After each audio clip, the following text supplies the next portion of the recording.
Okay, folks, here we go. Here we go. Let's have a good show.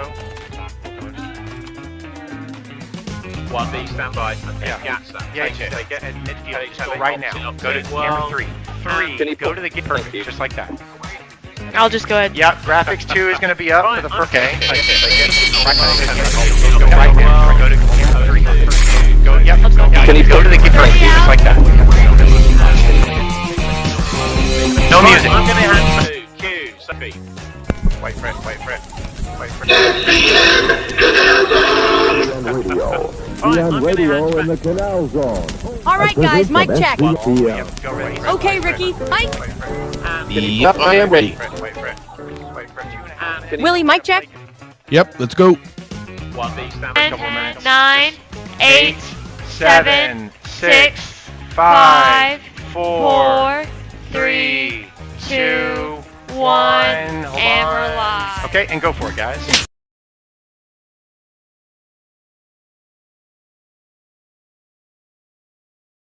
Here we are, Willie. Bueno, here we go. It is 8 o'clock Eastern time. It is 5 p.m. Pacific time. And it is 7 p.m. Canal Zone time. It is happy hour at the Balboa Yacht Club. Ricky, happy Friday to you, man. Happy Friday, everybody. As you guys know, Willie Benninghoff here on my right? And I am Ricky Royal, class of 81, which we have a big reunion this year, by the way, Willie. Yes. Well, welcome, everybody, to our weekly happy hour at the Balboa Yacht Club, like Willie just said. It's a Friday night podcast, guys, that brings you the Canal Zone right to your living rooms. A happy hour, truly, where everybody's going to know your name. Guys, let's grab our drinks, whatever it is. Tonight I got coffee.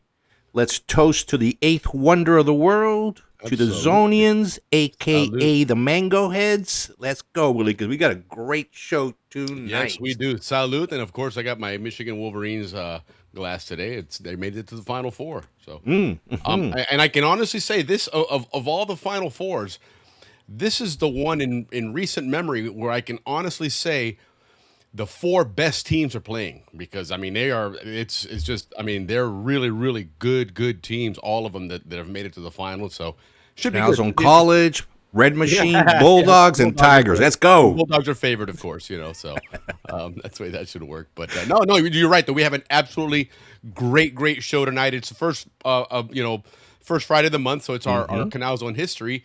And it's interesting that Dave's going to be talking about the Causeway Islands, right? And coincidentally, today or this week we had the USS Nimitz right off the Causeway Islands, hanging out, doing some stuff in Panama. So, and we had some of our folks that went on it. He's going to come on tonight and chit chat with us, his experience, and show some pictures, guys. Yeah, no, it's going to be great. It should be a lot of fun. And again, the Causeway Islands have a great history. That's, the islands were obviously there way before the the Causeway itself. That was as we've learned, that's part of maintaining the channel from getting filled in all the time. But but the islands themselves, that was actually on the Pacific side.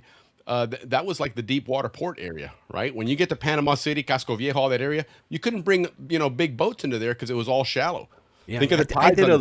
I did a little research on the islands from the Conquistador period, Willie, which is like the 1500s through the 1800s, right? So in 1513, Willie, Balboa discovered the Pacific for the Europeans, obviously. Right. Everybody who lived there already knew about it, and Willie, Spain at the time knew, oh my God, we need to protect the Pacific now, right? Right. So those islands, Willie, were first used by the Spanish to shield their treasure because it's in a perfect location for defense of the Panama Bay. Yeah. So that's what the conquistadors used the islands, and then the French came in the mid 1800s.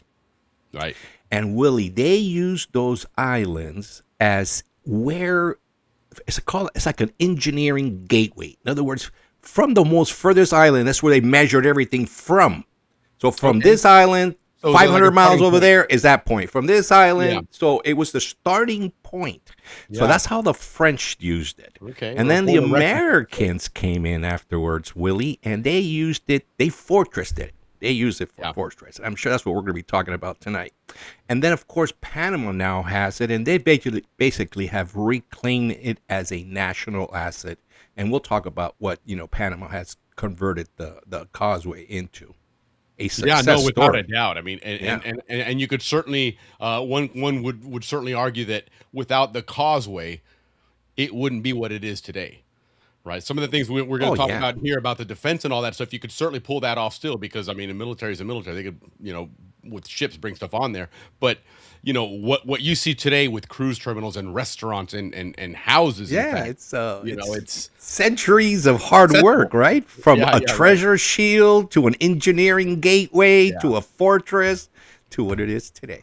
Yeah, no, absolutely. And so we're gonna chat about that later on here. But we are gonna move along quickly here, because we do have a special guest that's gonna be joining us here in a few minutes to talk about about the USS Nimitz and that visit to Panama that it did this week as part of its retirement or its final voyage, I guess you could call it. But let's say hello to a couple of folks here, and then we'll get our sponsor out of the way and do some quick announcements and get moving along with our Nimitz here, because Dave Dahlstrom has a fantastic Causeway Islands absolutely knockout report to do here. So I'm looking forward to that. But anyhow, Jim, good to see you. Highlight of the week.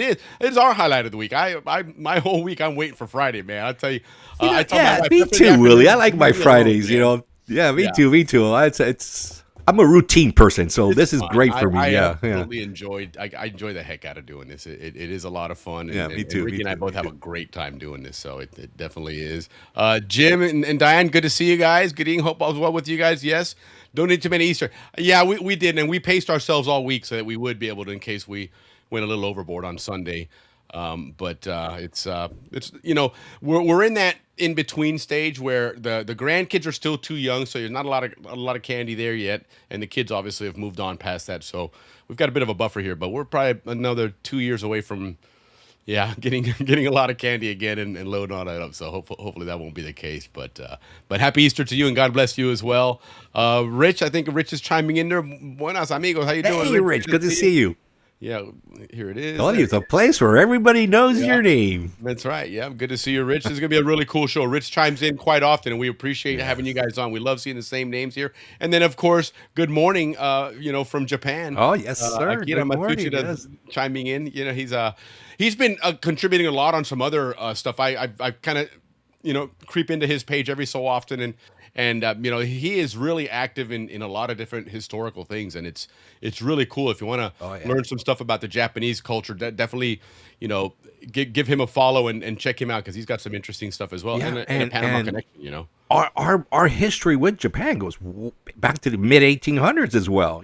Right when the Yes. Chinese came, right Yes, when the indeed. French came, right when the Americans came, the Japanese When were that there too. railroad first came out, absolutely. Yeah. They used Panama, and it's interesting that they used Panama to get to Washington as opposed to traversing through the United States, right? So it was safer to take that voyage and go through Panama than it was to Cross get the off the ship continent. in California and cross the continent in the mid 1800s. So yeah, right on.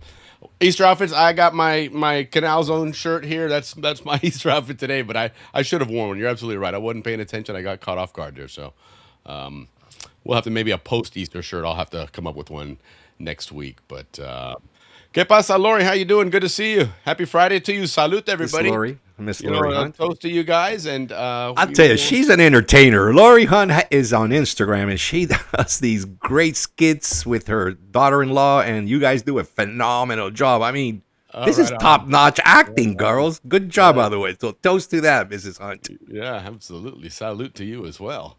Definitely. So let's do this, guys. Let's talk to our friends at Howler Monkey Sauce, and then from there we will bring on our first guest. He's going to be on just for a few minutes, but he's going to tell us about all these great things that went on with the Nimitz and a couple other things that are going on in the Captain Andrew F. Midas world there. So stay tuned. But let's pay some bills here real quick. We're still looking for our Howler Monkey hot sauce spokesperson. Just got an email from Panama. You've got mail. Hey, I'm Mac, and I grew up behind Howard Air Force Base in Panama. I can talk about hot sauce. On pizza, uy, que rico. Que rico.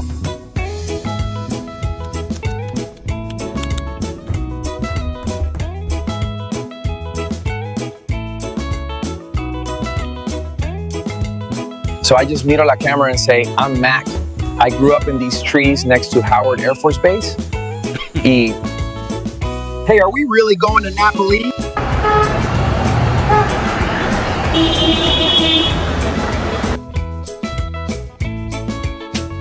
And let me tell you, the flavors of ají chombo, garlic, and onions, they each hit you one at a time, and it's so delicious.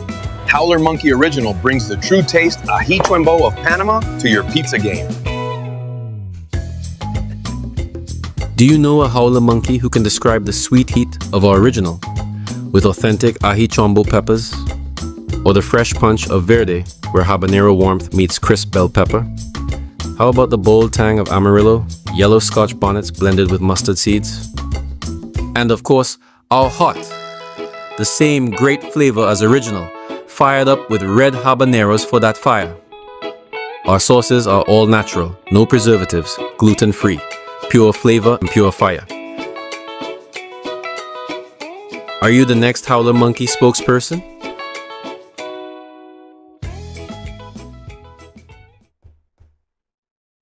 That's our Howler Monkey spokesperson. The next one is coming out here shortly, and then of course we have our fourth one to come here. But we had a visitor from the U.S. Navy join us off the coast of Panama this week. A really exciting a trip there for the. Hold on a second. Let me try and get this thing to work. Why isn't this? No, anyway, so the USS Nimitz was in town this week in Panama. It's going to be decommissioned here soon, and so it arrived in Panama earlier in the week, and it was really cool. A lot of people were visiting. A lot of dignitaries went on there and stuff, and then of course our own Captain Andrew F. Demitis, who was in our green room and just stepped away real quick here, but he was going to tell us all about that experience on the Nimitz. He was actually talking to us about it in the chat room, and we're gonna just go ahead and throw him on the screen here. When he gets in the camera, he's gonna get popping in here. But anyhow, he's at makeup. Yeah, exactly. He's working on makeup there. But so even prior to its arrival, this was announced, of course, a while back that the Nimitz is being decommissioned, and so it's doing what's called a Southern Seas. I don't know, a farewell tour. Yeah, some kind of a farewell tour, and I imagine it's gonna end up here on the East Coast somewhere, and then can finish off its last tour and then be decommissioned. It's been around for a long time, but it stopped along with a destroyer. It stopped in Panama, and there he is. And so they were docking in there, and so even planning on it, Captain Andrew was talking about that and some things that they had there, and he had to put his foot down, and he said, you know what, listen, Uncle Sam in United States Navy, this is where the boat's going to be parked, and that's just all there is to it. So I mean, he literally was the one that made the final decision. I mean, not the final decision, but the one that said, hey, you need to put it here, and that's where it went. Yeah. So anyway, Captain Andrew, welcome. Good to see you there back in Panama. Captain Andrew F. Demitis, everybody.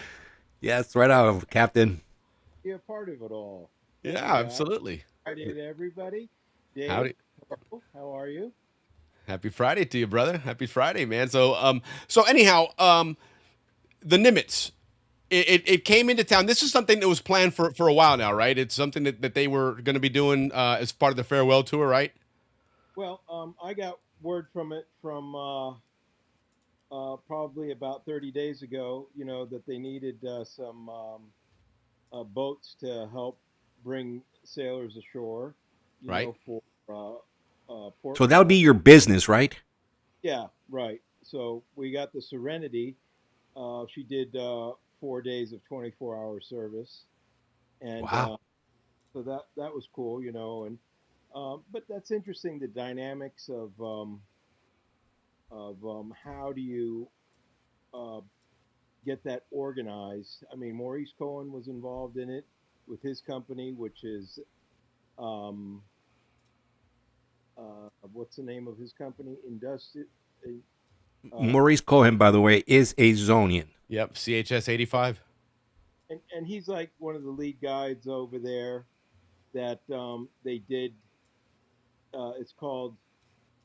I'm trying to remember the name of it. Something Industriales. Yeah, I saw it earlier on. I threw him up on when I threw the promo video out there. It has a picture of him standing on the deck, and he's all decked out. He looks like he's actually part of the crew of the ship, you know. But he's actually there on a working capacity for his company that's supporting it, right? Barges out. I don't know what other support they did, but they put the barges out there, you know, because it's a lot of logistics to get. You know, they have 3,000 ship's crew, 2,700 on the squadrons. So on that particular voyage, they had only 2 squadrons of F-18s and like half a squadron of the helicopters. Right. So there was, you know, less than 30 on board there during their stop. But there's a lot of logistics, and the logistics of any Navy ship going into a port is quite a handful. And I can tell you the history in the sense that, well, for aircraft carriers are unique in that the majority of them, you know, can't go to the berth for whatever reason. You know, they're nuclear powered or they don't want to be there for security purposes. So they have set up the ferry service. But before we talk about that, you know, in the Navy, recently they had a big scandal with the shipping agents. When a ship comes into a port, whether at a pier, at a terminal, or anything, they have a local representative, which is the shipping agent. Right. And about 10 years ago, they had a big scandal in Singapore, and so that changed the whole dynamics of how to assign a shipping agent. Because I think before they would always use the same guy. They would use the same shipping Sure. agent. After this scandal, now when a ship comes through, it's somebody different every time. Interesting. And in this case, the logistics was out of Colombia. From a company running the logistics and show. He hired now who hires that? Is that the Navy that hires them or is it you guys? Yeah, they have their people. Okay. South, you know, that once they get into Southcom area, you know, they're under their jurisdiction. Sure. That way was the 11th battle group. You know, there's 11 carriers. Right. I think by acquired.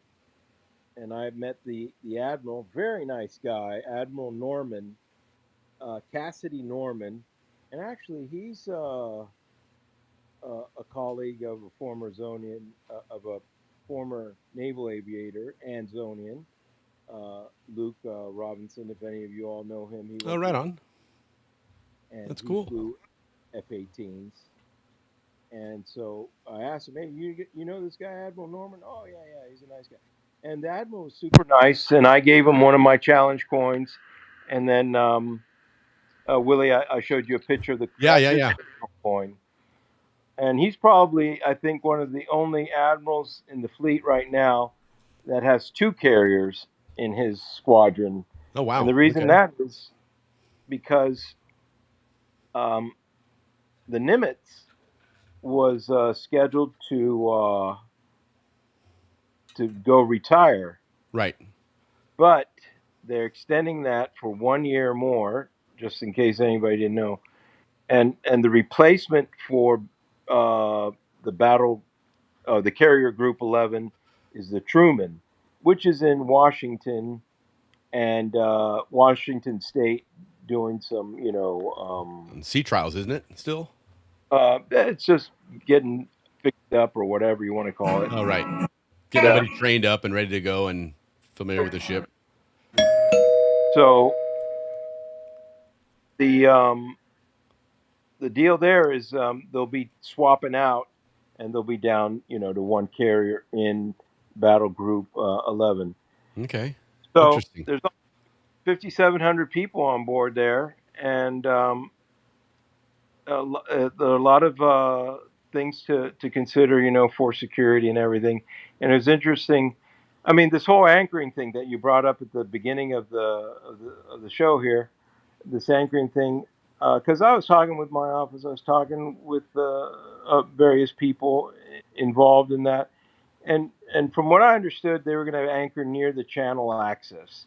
There's a lot Okay. of traffic in and out, in and out, in and out, and so there's some things that I brought to points, highlights, and I said the best spot would be over here on the east side, so it's a quick getaway and.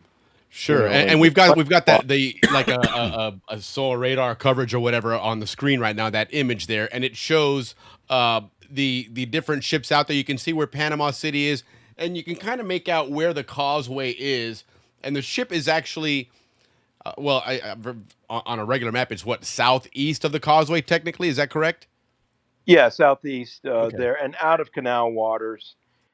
Basically, that's out of the canal anchorage. But and to get out there, Andrew, how long did it take? And was it by boat or how they get you out there? To do the visit? Yeah. Yeah, I went on my boat. We jumped on the Serenity, and to get on and off an aircraft carrier, if you're not going to go by helicopter or by the Greyhound, which is the passenger plane that they use, which is what they use to go and take the deputies and the and the governor, not the governor, the mayor, and the vessel was off of Coiba when all that went down. So somewhere, interesting. Because they were doing maneuvers out there, right? And then when they came closer, they weren't doing any more maneuvers. Is that why? No. I mean, I think it was just a treat because they were dignitaries, so they got to fly in. They got to see the maneuvers. Because I know when like everybody else was allowed on, and I saw the pictures they posted, there weren't any planes taking off like there were when the mayor was there. Oh yeah, yeah. Right, well, I'm sure they put a show on. I don't know. I didn't ask, but I think that they put a show on. They did, for them. You know what I mean? Did. Yeah, they had them. I mean, standing just a few feet from the catapult. And watching the first one just jettison off it. And then they had them a few feet from the arrestor cable when they were touching down, which I thought was bizarre because, God forbid, that cable breaks. Those guys are all standing out there. But yeah, no, that was more. Listen, that first group was more of a political statement showing who the ambassadors type guys was. Gave them though, because even people on the deck that work there typically aren't standing out there when it's taking off and landing. So it was. I found that interesting to see those. We've got some of those pictures on here, so we'll go through some of those pictures. You can talk about them because but the interesting thing is, they got to land and take off on an aircraft carrier. Now that would have been, those guys were there for that. Now, Andrew, how long did it take to get out there from? Let's say wherever you guys started from. No, we started from the cruise ship terminal. They had some nice little piers out there in Amador. All there, some floating docks. And they had a nice setup there, very nice, secure, and then to the barge, which was strapped to the fantail or the transom of the Nimitz. That's how they set it up, but it's always set up like that because the Navy has, like I said, lots of experience for shore liberty call in various ports, and they have a fendering system on the stern just for the Liberty barge. Yeah, and that so you can get on the Nimitz right from the water level. Because us guys that don't know anything about it, you think you got to come from the top or something. See if I can find that picture because I got it on here. That picture, you can see the barge clearly hooked up. Yeah, the barge, and that's what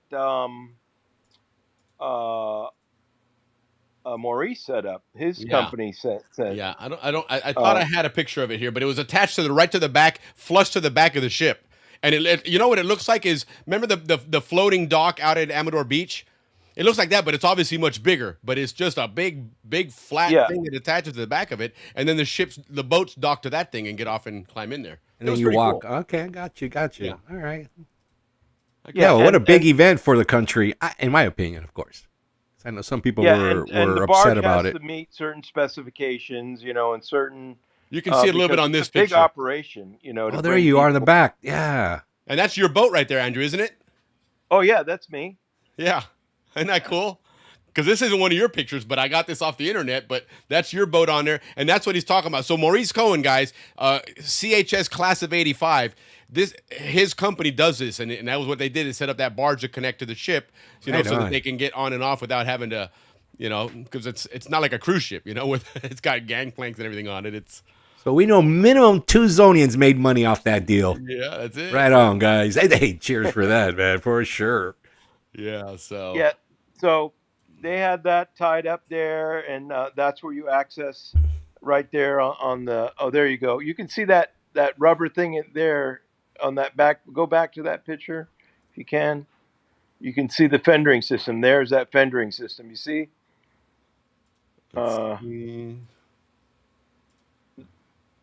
The fender. No. Well, anyways, they have that set up for. Oh, there's Maurice. Yeah. Yeah. I should have had these in order. Sorry, guys. I'm just going to go through them, and you can kind of talk about what we have here. So this is them getting ready to launch an aircraft, right? And you got all these people getting ready there in the wait. And you can see the 3 white helmets. Those are the dignitaries with their phones out, because obviously that wouldn't be what the military guys would be doing. Yeah, there's quite a few of them there. You can see all the way down the road. No, on the first trip, there was only 3 or 4 that went on. They had several, like several waves, so to speak. The first one was really political, and then the second one was like the government people and stuff like that. And then the third, fourth, fifth were I guess special invites.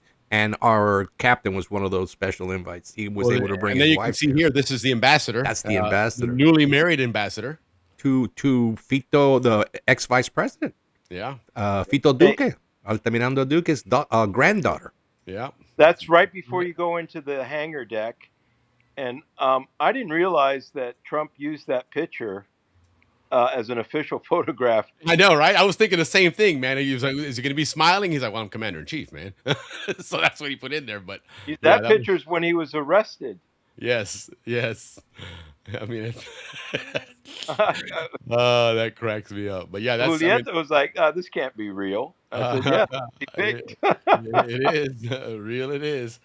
So now here's again another picture of these guys taking, and you can see the arrestor cable on it, and the smoke that had just touched down. So I mean, this is literally as that plane is catching that hook, that arrestor wire, and these guys are right there on that deck, which I found kind of surprising that they would do that, but hey, they know better than I do. Yeah.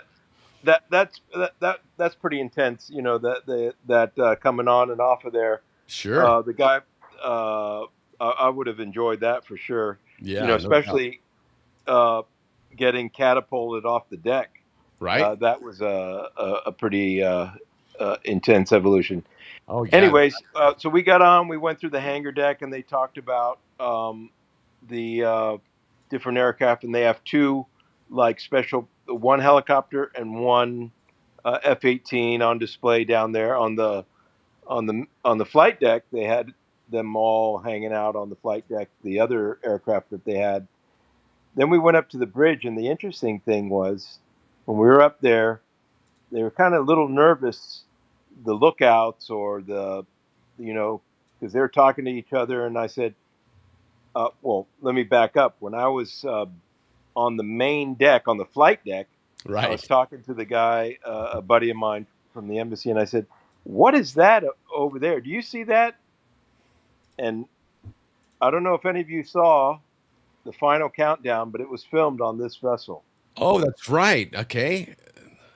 Wow, that's cool. And we had a final countdown flashback because astern of us about 4 miles was an FFG. An FFG is a destroyer, Oliver Perry class destroyer. I think it's Oliver Perry. I can't remember. But anyways, they have not had those ships around in the U.S. inventory for over 15 years. I was on one of the last ones to transit the canal, the USS Simpson, on a northbound transit. So they retired those. And I'm like, is that an FFG back there? The guy was like, hey, they filmed the final countdown on it. So we're like a flashback. And he's like, in how the hell time. does this guy know all this shit? And what happened was 3 ships, which I sent you the pictures earlier from Taiwan, are coming northbound tonight. And one of those hand-me-downs is an FFG.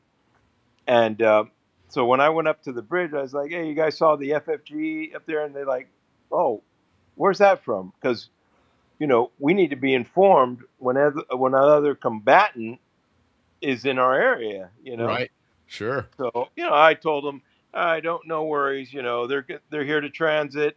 You have any questions, Channel 12, VHF, talk to the port entry coordinator. But there's 3 of their ships and they're here to transit northbound. And like, oh, okay. Well, would have been nice if somebody informed Yeah. us. Yeah. Thanks for the heads up, man. Yeah. So, That's too because that's understandable. I mean, another combatant coming within, a few miles, you want to know what's going down, Sure. Of course. Of course. So we went up to the bridge. We, like I said, and we did a tour of the bridge and the flight deck, and we did the hangar deck. There's the admiral in that picture there. He's the one next to the Marine Corps guy on the right. Yep. Okay. Yeah. And then the guy to the left of the ambassador then is the captain of the ship. Oh, With the mustache? Yeah. Yeah. Okay. And so his name is Norman, Admiral Norman, Cassidy Norman. Real nice guy. Very nice guy. And he gave me one of his challenge coins because I gave him one of mine when we came aboard. I said, hey, thanks for having us aboard here. Here's a Panama Canal pilot challenge coin. Wait. Tell us about that. What is a challenge coin? Because you've mentioned that like 3 times. Yeah, the challenge coins are a Navy tradition. I forgot exactly what, basically it identifies the unit you're from. And you're supposed to present it like on greeting an opposite unit. If you don't have it, then you got to buy a round or something like that. I can't remember. You get even like when you go to air shows, a lot of the pilots will have them and they'll hand them out as well. That's kind of cool. Yeah, when I fly to Miami, I like to give them to the pilots, and they really appreciate it. And some of them were like, "Hey, you should have given me this at the beginning. I would have given you free drinks." You're like, "Damn, you want to start over?" That's funny. That's funny. So, I got his coin, and it says, about carrier group 11, right? And the ship is named Old Salt, which was I think Nimitz's nickname. But Old Salt is a Navy saying. Old Salt is always the officer that's been in the Navy the longest on board. Well, let me tell you, referred to, go talk to the Old Salt. I remember when I was in the Navy, we were walking out of the chow hall one time, and it was a Marine Corps colonel was walking the other way, and one of the people in our group apparently did a half-ass salute. I don't think it was me, but the guy turns around and he's like, "Are you guys too damn salty to salute, right?" And we're like, "Oh shit, this ain't good, man." And every time I hear those stories, that's the first thing I think of. Is like, "Yeah, that's exactly right, man. You ain't that old, man." Because we were fresh out of boot camp, man. He could tell me. He's like, "Dude, you ain't that salty, brother. You ain't even dip your toes in the water yet." But everybody's got a good saluting story. When I was a midshipman, because I went to A&M and I was in the Naval Reserve setup that they had there at A&M. Right. And we got invited. They flew us out to Pensacola, and back then they had a training aircraft carrier, which is long gone now. It was called the Lexington. Right. The Lexington would fly. It was just a straight deck, small aircraft carrier, thrown together with bits and pieces. And in the hangar deck is considered an open salutable area. I just stepped into the passageway, and my buddy behind me was walking like 5 feet behind me, and this is back when females were first coming aboard. And this lady officer comes out of the hatchway, and she goes, "Hands out of the pocket and salute." Of course. Heck yeah, man. I couldn't stop laughing. Because he's walking around with his hands in his pocket. Yeah. Yeah, they don't play, man. You got to do it right, or it's. And they love to pick on the young ones, man. They know that if they see you're young and new, they'll go after you and everything. So, but But that was a great experience. We got to see them trap and launch aircraft, the training aircraft, and I told that to the admiral. Yeah, I said, it was 1987 when I was on the Lexington for about 4 days from Lexington to Galveston, or 3 days. He goes, "Oh, I was in ninth grade back then." nice. That's hilarious. No, it was when I was in when I got transferred to Pensacola, the Lexington was still there right before it got decommissioned, and I went on. And it is amazing to see those things, and to think that that's a small carrier compared to the ones they have now. But it's an incredible machine that they operate, these aircraft carriers, and you guys are really fortunate, to have been able to see that down there. Real quick, before you jump off, there's something else that I wanted to ask you about. We were going to talk about, hold on, this thing right here.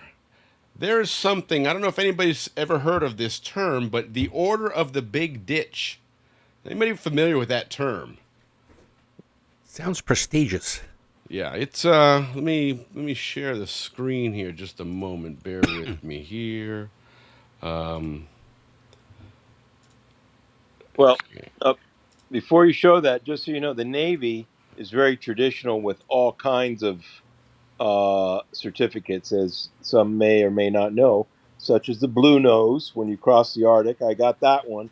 I have the Blue Nose, and when you cross the equator, when you cross the date line, there's about 7 or 8 of them. Okay. And one of these certificates that you try to get is, one is crossing the Big Ditch, the Order of the Big Ditch, and so that commemorates your salty passage through the canal, or if you, yeah, there you go. Yeah, so the Order of the Big Ditch then is it certifies that. So in other words, it is a recognized nautical accomplishment, for lack of a better term, from the right? Navy. From the Navy. Yeah.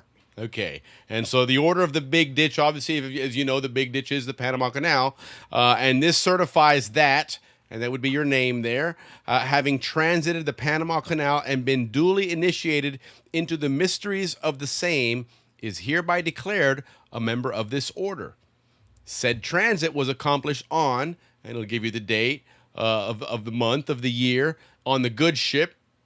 Put your name of your ship on there. And then in this case, because now the Panama Canal has 2 different types of crossings, you got the original locks and the expanded locks.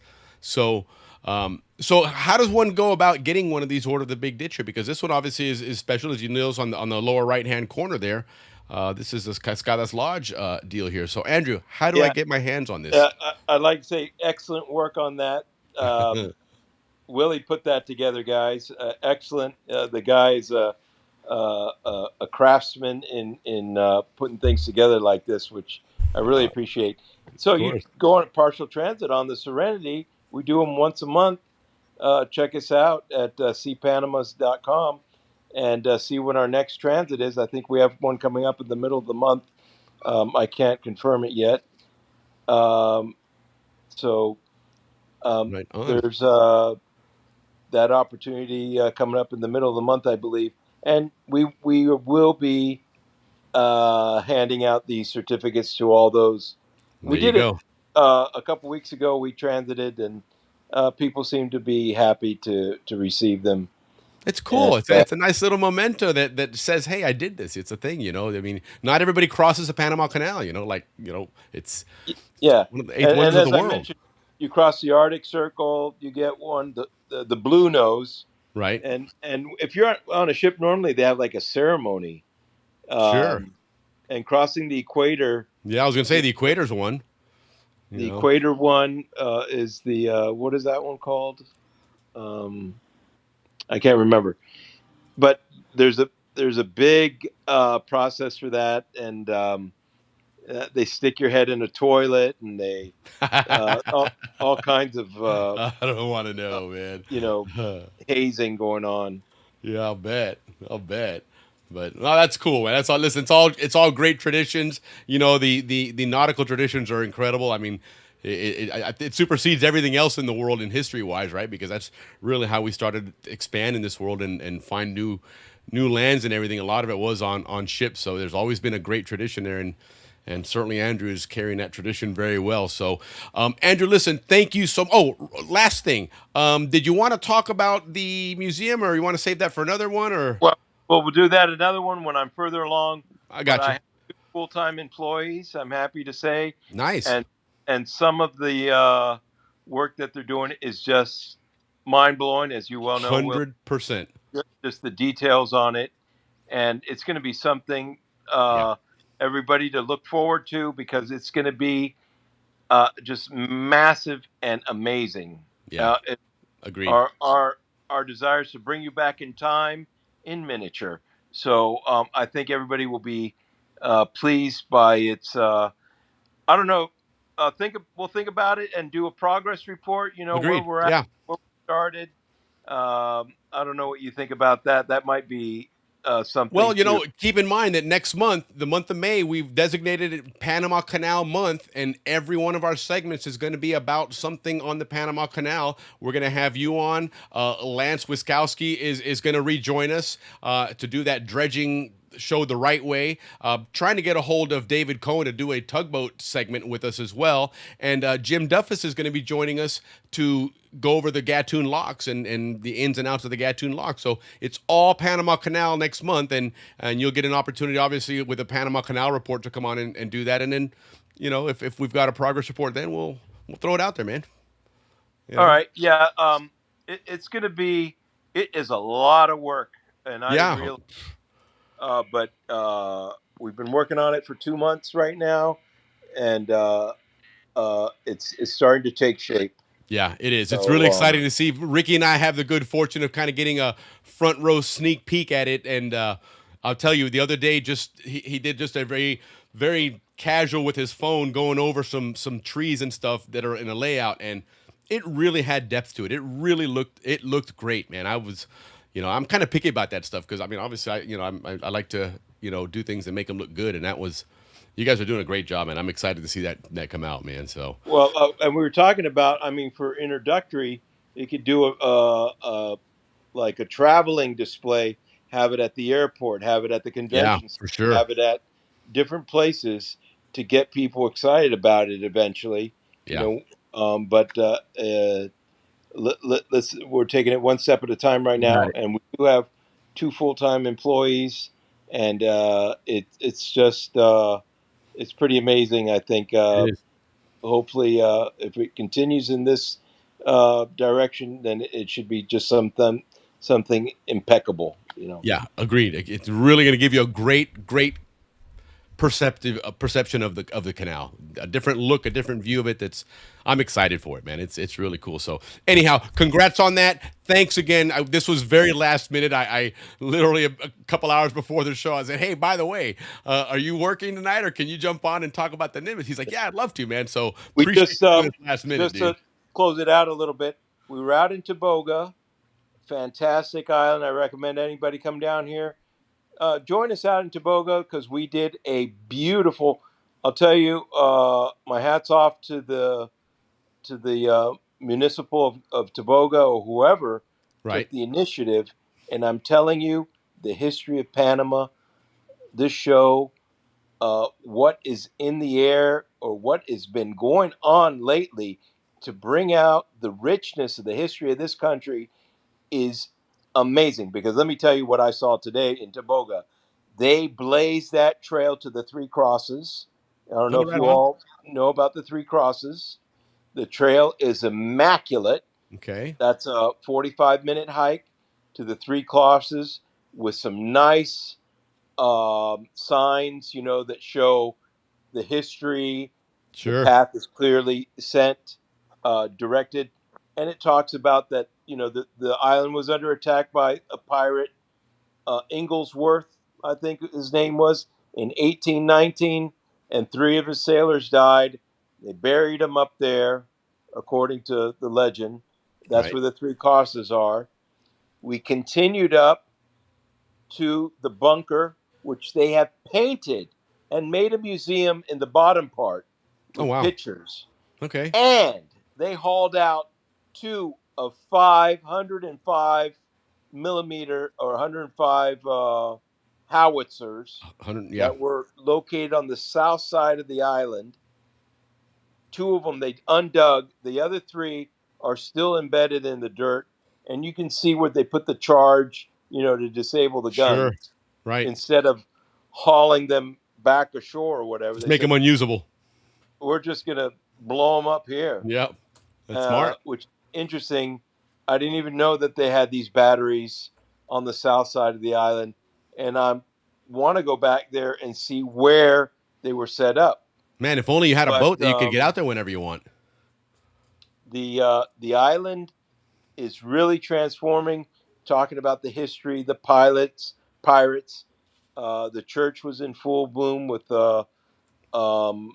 religious services for Easter, Sure. which happens, I think, to be the second oldest Catholic church in the Western Hemisphere, if I'm not mistaken. Wow, that's very interesting. Well, we'll probably learn about that with our historian Dave Dahlstrom, who'll be telling us all about that, because that's the first pirates one's here in play a San big role, Francisco.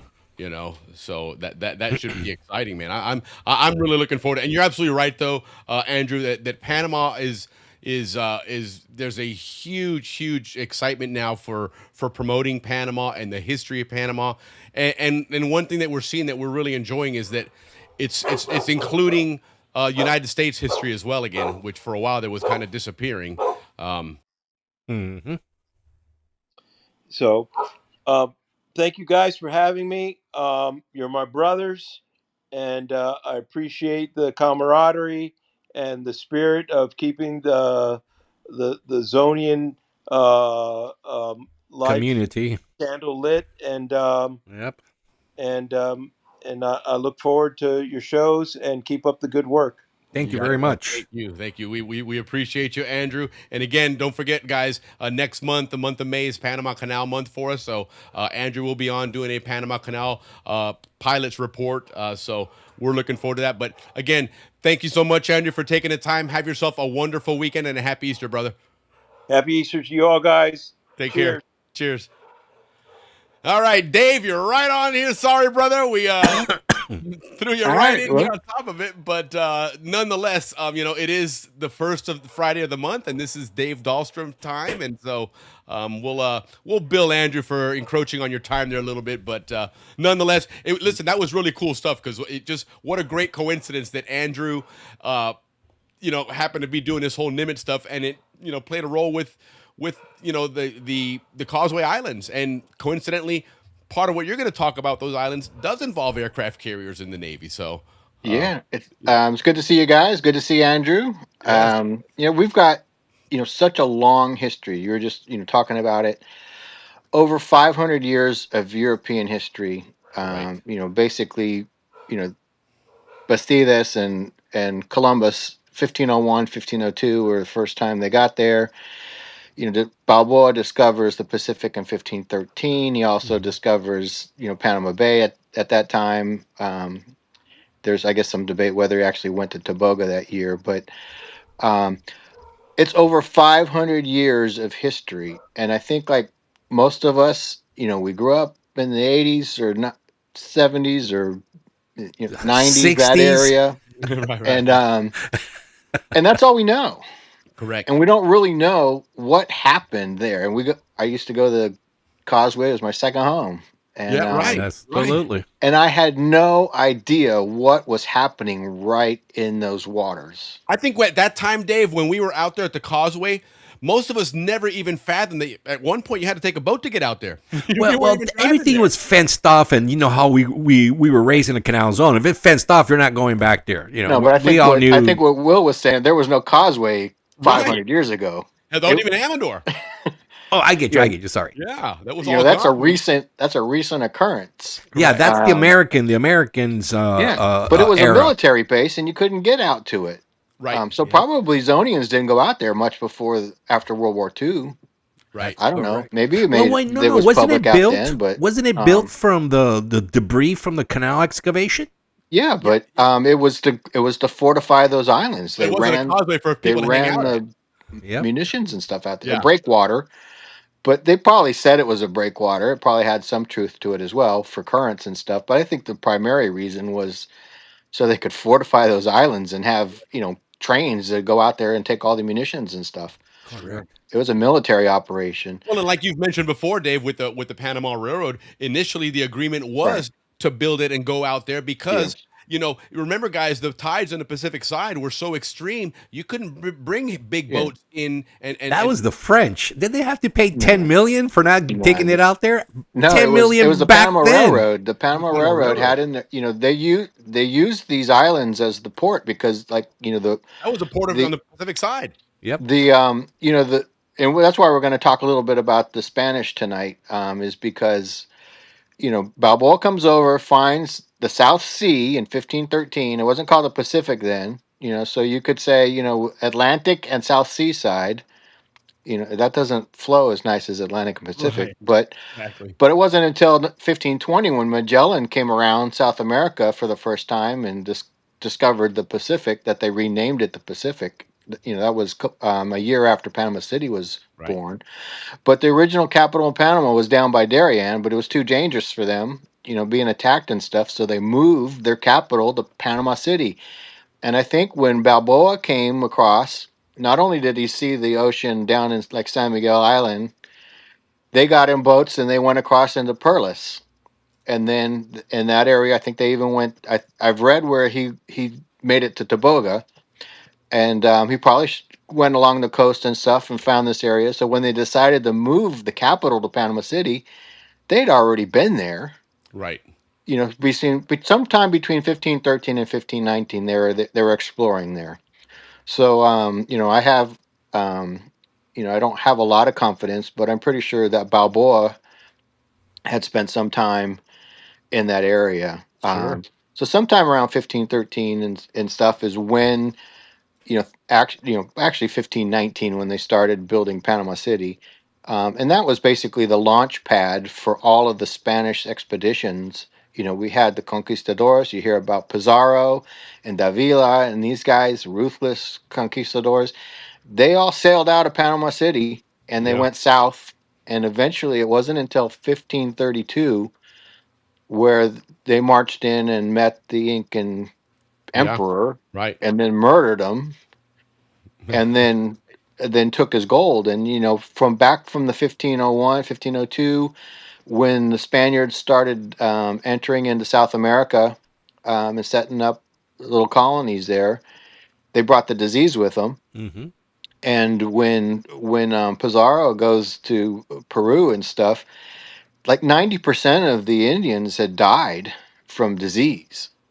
Right. So they walked through, empty towns and stuff, places that had been like abandoned and stuff. So if they had gone there, first, and they were, full of, probably healthy warriors and stuff, they probably wouldn't have survived. But, so they went there with a really weakened,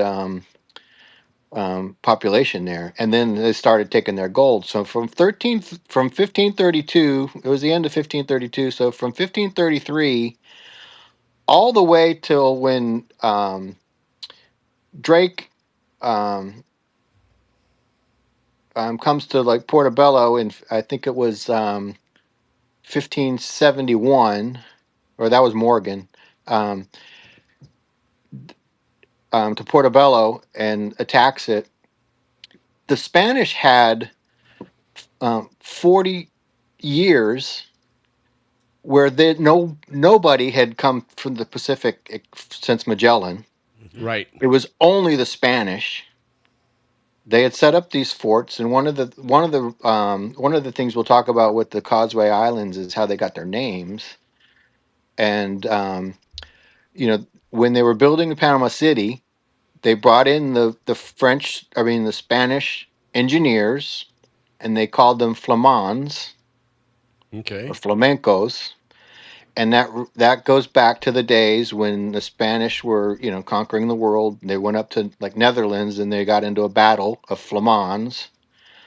But they had basically, these war engineers that built forts and roads and all that, those types of things. They were Sure. skilled. So these guys went around and built forts. You go to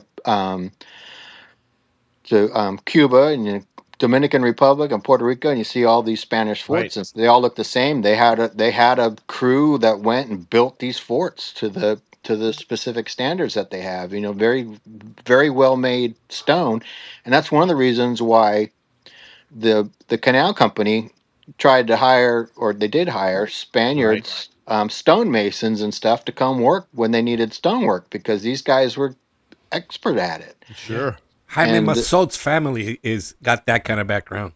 yeah, and they claim that they were offered gold to come, and when they got there, they were paid silver. So it was, Right. I've seen that so story. a lot of a lot of bad blood and stuff there. But they were hired specifically for their skills that they had to do specific jobs and stuff. But the old Casco Viejo and stuff that was built with the same Spanish engineers, and so flamenco, could be remnants of where those engineers stayed when they were building these forted cities. Right. It was the port. They had the big ships. They had to be in the deep water. Mm-hmm. So it would make sense that they would set up their headquarters there and work out of that area. Sure. And then, parakeet, I guess maybe they probably had parakeets on there. And then we'll talk about its other name that it got later on. And Culebra Island and Neos. Neos was an old Spanish word for ship, like the old galleons that we see. Right. And so it would make sense. That's where they were. Sure. So that's how those islands got their names. So they weren't called the Causeway Islands because there was no causeway. Right. Correct. Right. So they called it. A lot of times you hear it called Perico Harbor. Sure. And then eventually it became Ancon Harbor. And the French were going to build their canal between Neos Island and where the officers club is, that area. It went through there, and I would imagine they did that because it went right by where the port was. It didn't need to go the other way. All the ships were probably anchored on that side. It just made sense to put the start of the canal on that side where the ships were. And that's kind of where the Nimitz was. Yeah, exactly. Bugged. Yeah, right in that same area. It went out that way. And so Andrew went back in history. So you look at these old pictures and you'll see ships docked out there. But before the causeway cut off the middle of the harbor, all that area could have been an anchorage. Sure. It's 3.5 miles of road to get out to the island. So that's a big area. So we basically put a road right in the middle of the harbor. Because we repurposed it with the canal. Correct. And then the anchorage just got moved, and because you didn't need that anymore, it wasn't a port. But Ricky, you're right. The Panama Railroad, when they got their contract, that was the port, and so everything had to go. Basically, we talked about it last time. They use these tenders. You would have a big ship to load stuff on the smaller ship or a smaller boat. And then they would take the smaller boat into shore. Yeah. And it's probably very labor intensive. And then, if you got heavy stuff, you need a bigger boat, and it just becomes logistically a nightmare. So the Panamanians, or it was, Gran Colombia at the time, told the Panama Railroad, part of the condition is that you have to build the railroad out to the port. Right. And the Panama Railroad, they also put in a penalty if they didn't do it, and it was $200,000 each year. Wow. And a lot of money back then. Yeah, and for 10 years they didn't do it, so they ended up spending $2 million, right, and got nothing. And back then $2 million was a lot of money.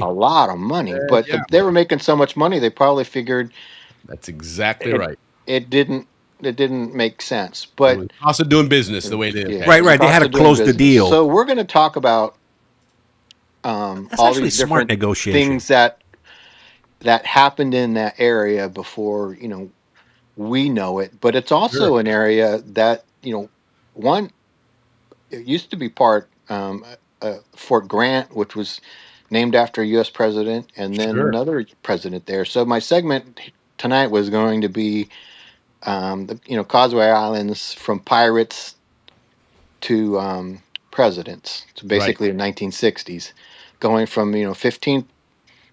We're going to start in 1513 because the Spaniards were there. They had 40 years. They were bringing gold in from the Incas. Each Yeah. ship that they sent, they shipped Panama to Cuba or to Dominican Republic or Puerto Rico, but typically Cuba. And then from Mexico, they were bringing gold from Mexico to Cuba. And then they would leave Cuba, and that's why there's so many shipwrecks off of Key West and stuff, because they'd come up and they'd wreck. And but each one of those ships, they say that they're valued about $1 billion today worth of gold and stuff. They Well, were doing it for 40 years before they got Well, I'll tell you what, attacked. when you start talking, and we'll mention it here in just a moment about Francis Drake and the amount of gold that guy got, it is astounding. Yeah. I mean, this guy Yeah. was organized crime Yeah. like nobody's business.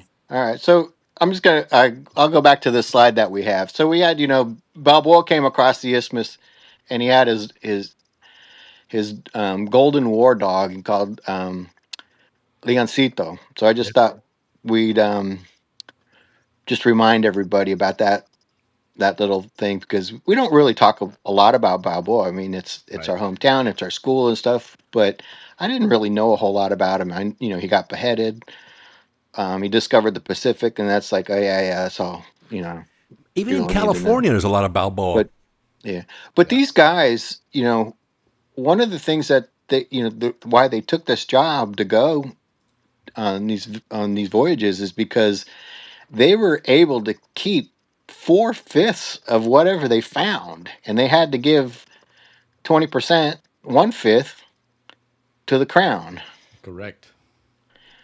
And so my thought is, what the heck did they do with their 4/5? Did they send it back to Spain where they weren't, or did they keep it somewhere in Panama? Right. And they'd bury it somewhere and stuff like that. Yeah, no kidding. Yeah. But the Spanish were collecting all the golds. They would unload the ships on the Pacific side. They'd stock it up at the basically the treasury in old Panama. And then when they got enough, they would, probably in the more of the dry season, not in the wet season, they would get these mules, 200 mules, and they Right. would haul it over to Portobello, Nombre de Dios, where they would get on another ship, and then they'd send it to Cuba and then to Spain. Yep. But for 40 years, these guys are making $1 billion every time it goes over there. So Spain was just killing it. And then that, what happens when people have money? Someone wants to take it. So that's where people like Francis Drake comes in. He was called a privateer. Yeah. And basically he was sank, or it's kind of like 007. Yeah, you work for the British government, but we don't recognize you, and Right. just do your stuff clandestine and just take their stuff, and we'll protect you, but we won't admit that we have any part in this. And so he came, and Morgan both came to Panama. They started on Morgan attacked Portobello, and then he came back. Well, let's start with Drake. Yeah. Because they kind of overlap. But Drake comes to first time he comes to Panama. He goes to Portobello, and they get beat back. They don't have enough forces to beat the Spaniards, and he actually gets injured and stuff. But he comes back, and the second time he crosses. We talked about Columbus stopping at the Chagres River, and his brother got in a little canoe and went down the Chagres, and was gone for like 2 or 3 days. But then he came back, and I always thought that if he had gone just a little bit further, like to Gorgona area, and he got on the mountain, he would have been able to see the Pacific Ocean. That's But for right. whatever reason, they turned around and came back before they discovered it. But Drake did. He went far enough and got to a high point, probably around where Gorgona is, or maybe as far as Luisa, Sierra Luisa by Paraiso, Mm-hmm. and got up high enough and was able to see the Pacific Ocean. So he knew the Pacific Ocean was there in 72. Um, but he but he comes back later in I think it was 1580. Right. And Yeah, 1579. and he goes around South America. Mm-hmm. Nobody had done that since Magellan in the ship called the Golden Hind. It was originally called the Pelican. Yeah, it was 1581. Yes, you're right. Yeah, and so he comes around, Straits of Magellan and stuff. Actually finds a new passage through the area, and they call it Drake's Passage now. Takes them 16 days to get through it, but they get through it, and they come around South America, and they find these Spanish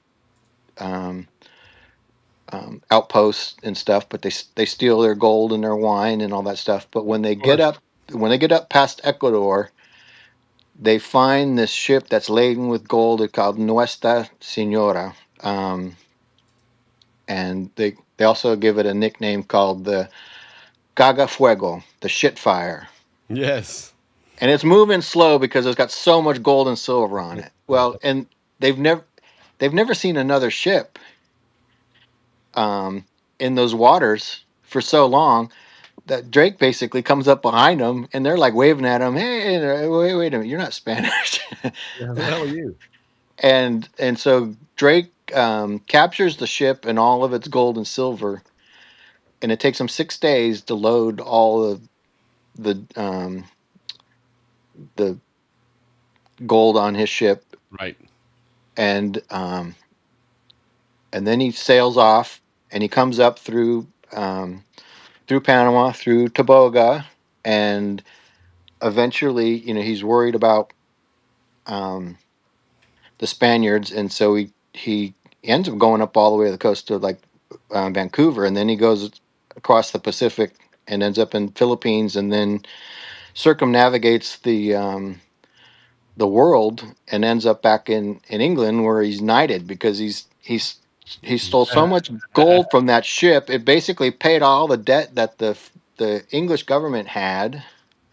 Yes. And but part of it is that all of that gold was coming into Panama, right into the Panama Bay, and I think Drake may have dropped some off somewhere in the area, because he said he buried his stuff at beaches and islands and stuff like that. So anywhere between Ecuador and Tobago probably has likelihood of finding some of this treasure, because without a doubt. I can't imagine that you would go across the sea with your ship full like that. You had to. Well, they have Drake Island is on outside of Portobello. Yeah. And, so. So. But but in his career, he stole 30 tons of gold, and he got to keep, or I guess it was like 10% of what Spain had. Right. It says that in his career, that 30 tons of gold equated to 10% of the wealth that Spain had acquired. Yeah. So Spain hated that guy, because he came, attacked them a couple times, took their ships and took their gold, and And I did some calculations on 30 tons of gold today is $4.3 billion. This guy was, he's a top dog pirate here, man. You're talking major money. So now you know why he was knighted, because he had a job to do, and he did it really well. Animal, man. Right. And then of course later on he comes back to Portobello and tries to steal more gold, but that time the Spanish gold was running out. There wasn't anything there, and then he catches yellow fever, and then he dies 1596 off the coast of Portobello, and they dress him in his full knight uniform and put him in a lead casket and dump him overboard, and they still can't find him. But we think about Drake and the Atlantic side and Portobello and stuff like that, but he also was on the Pacific side. He came over to the Pacific side, and he was, first Englishman to see the Pacific. Yeah. And then But he he's not the knew, most famous one, though. and he knew that he could sail around and get to that ocean. So Yeah. No, all right. absolutely. So, but that's a pirate that was probably one of the wealthiest pirates. But probably the most famous one that we all know is Sir Henry. Henry Morgan, because he attacked Portobello several times, but I don't want to necessarily talk about the Atlantic side so much as they stop and they at Fort San Lorenzo, and they attack that. They actually had to leave some men behind there to secure it.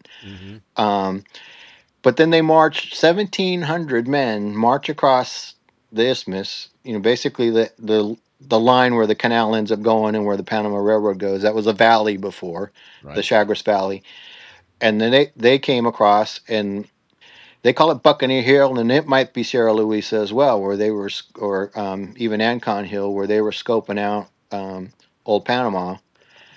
But 1,700 men. Balboa High School, we only had like 1,200 in our class. Right. So that's a lot of people. And when you haven't had any visitors and a force like that comes, because Panama City at that time was about 10,000 people. If that. Yeah. No, there was that many there. It was a pretty big place. If you go to the museum that's at Old Panama now, they've got a model of what the town looked like, and it's amazing. It's like, I had no idea it was that big. Wow. But they burned it to the ground. He also had gone, raided their mule trains and stuff like that. So Henry Morgan was also one of these guys that, now he's on the bottle of rum, but you don't really associate Henry Morgan with Panama. I mean, like, it always seems like they put these pirates in the Caribbean and they forget about what they did. Those over movies here. you're making, you should have filmed them in Panama. Right. Well, there There's is more one coming pirate out. action here than there was there. There is one coming out, guys. I think it's called like 1591 or something like that. Or you're right. Yeah, There is one coming out. Yeah. But but when he burns the city down, they relocate it to where Casco Viejo is, and that's where the Spaniard, the flamencos, the flamans come and they rebuild that city, and it's basically a fortified city, and we've talked about it before. It's got the moat that went around it. And the presidential palace in Panama has flamencos when you walk in, so it has to do with something then. Well, those are flamingos. Oh, flamingos. Okay. Flamenco is actually a place in Spain. Yes. And so a lot of these guys, Balboa and these guys, they came from a certain part of central Spain. Flamenco. Look at that. Not the same thing. Yeah. So, Morgan, he plundered about 8.9 million in gold and stuff, and again, they had so much gold they couldn't fit it on they couldn't take it back with them. They had to bury it around somewhere between where they attacked the mules and where their ships were at San Lorenzo. Yeah.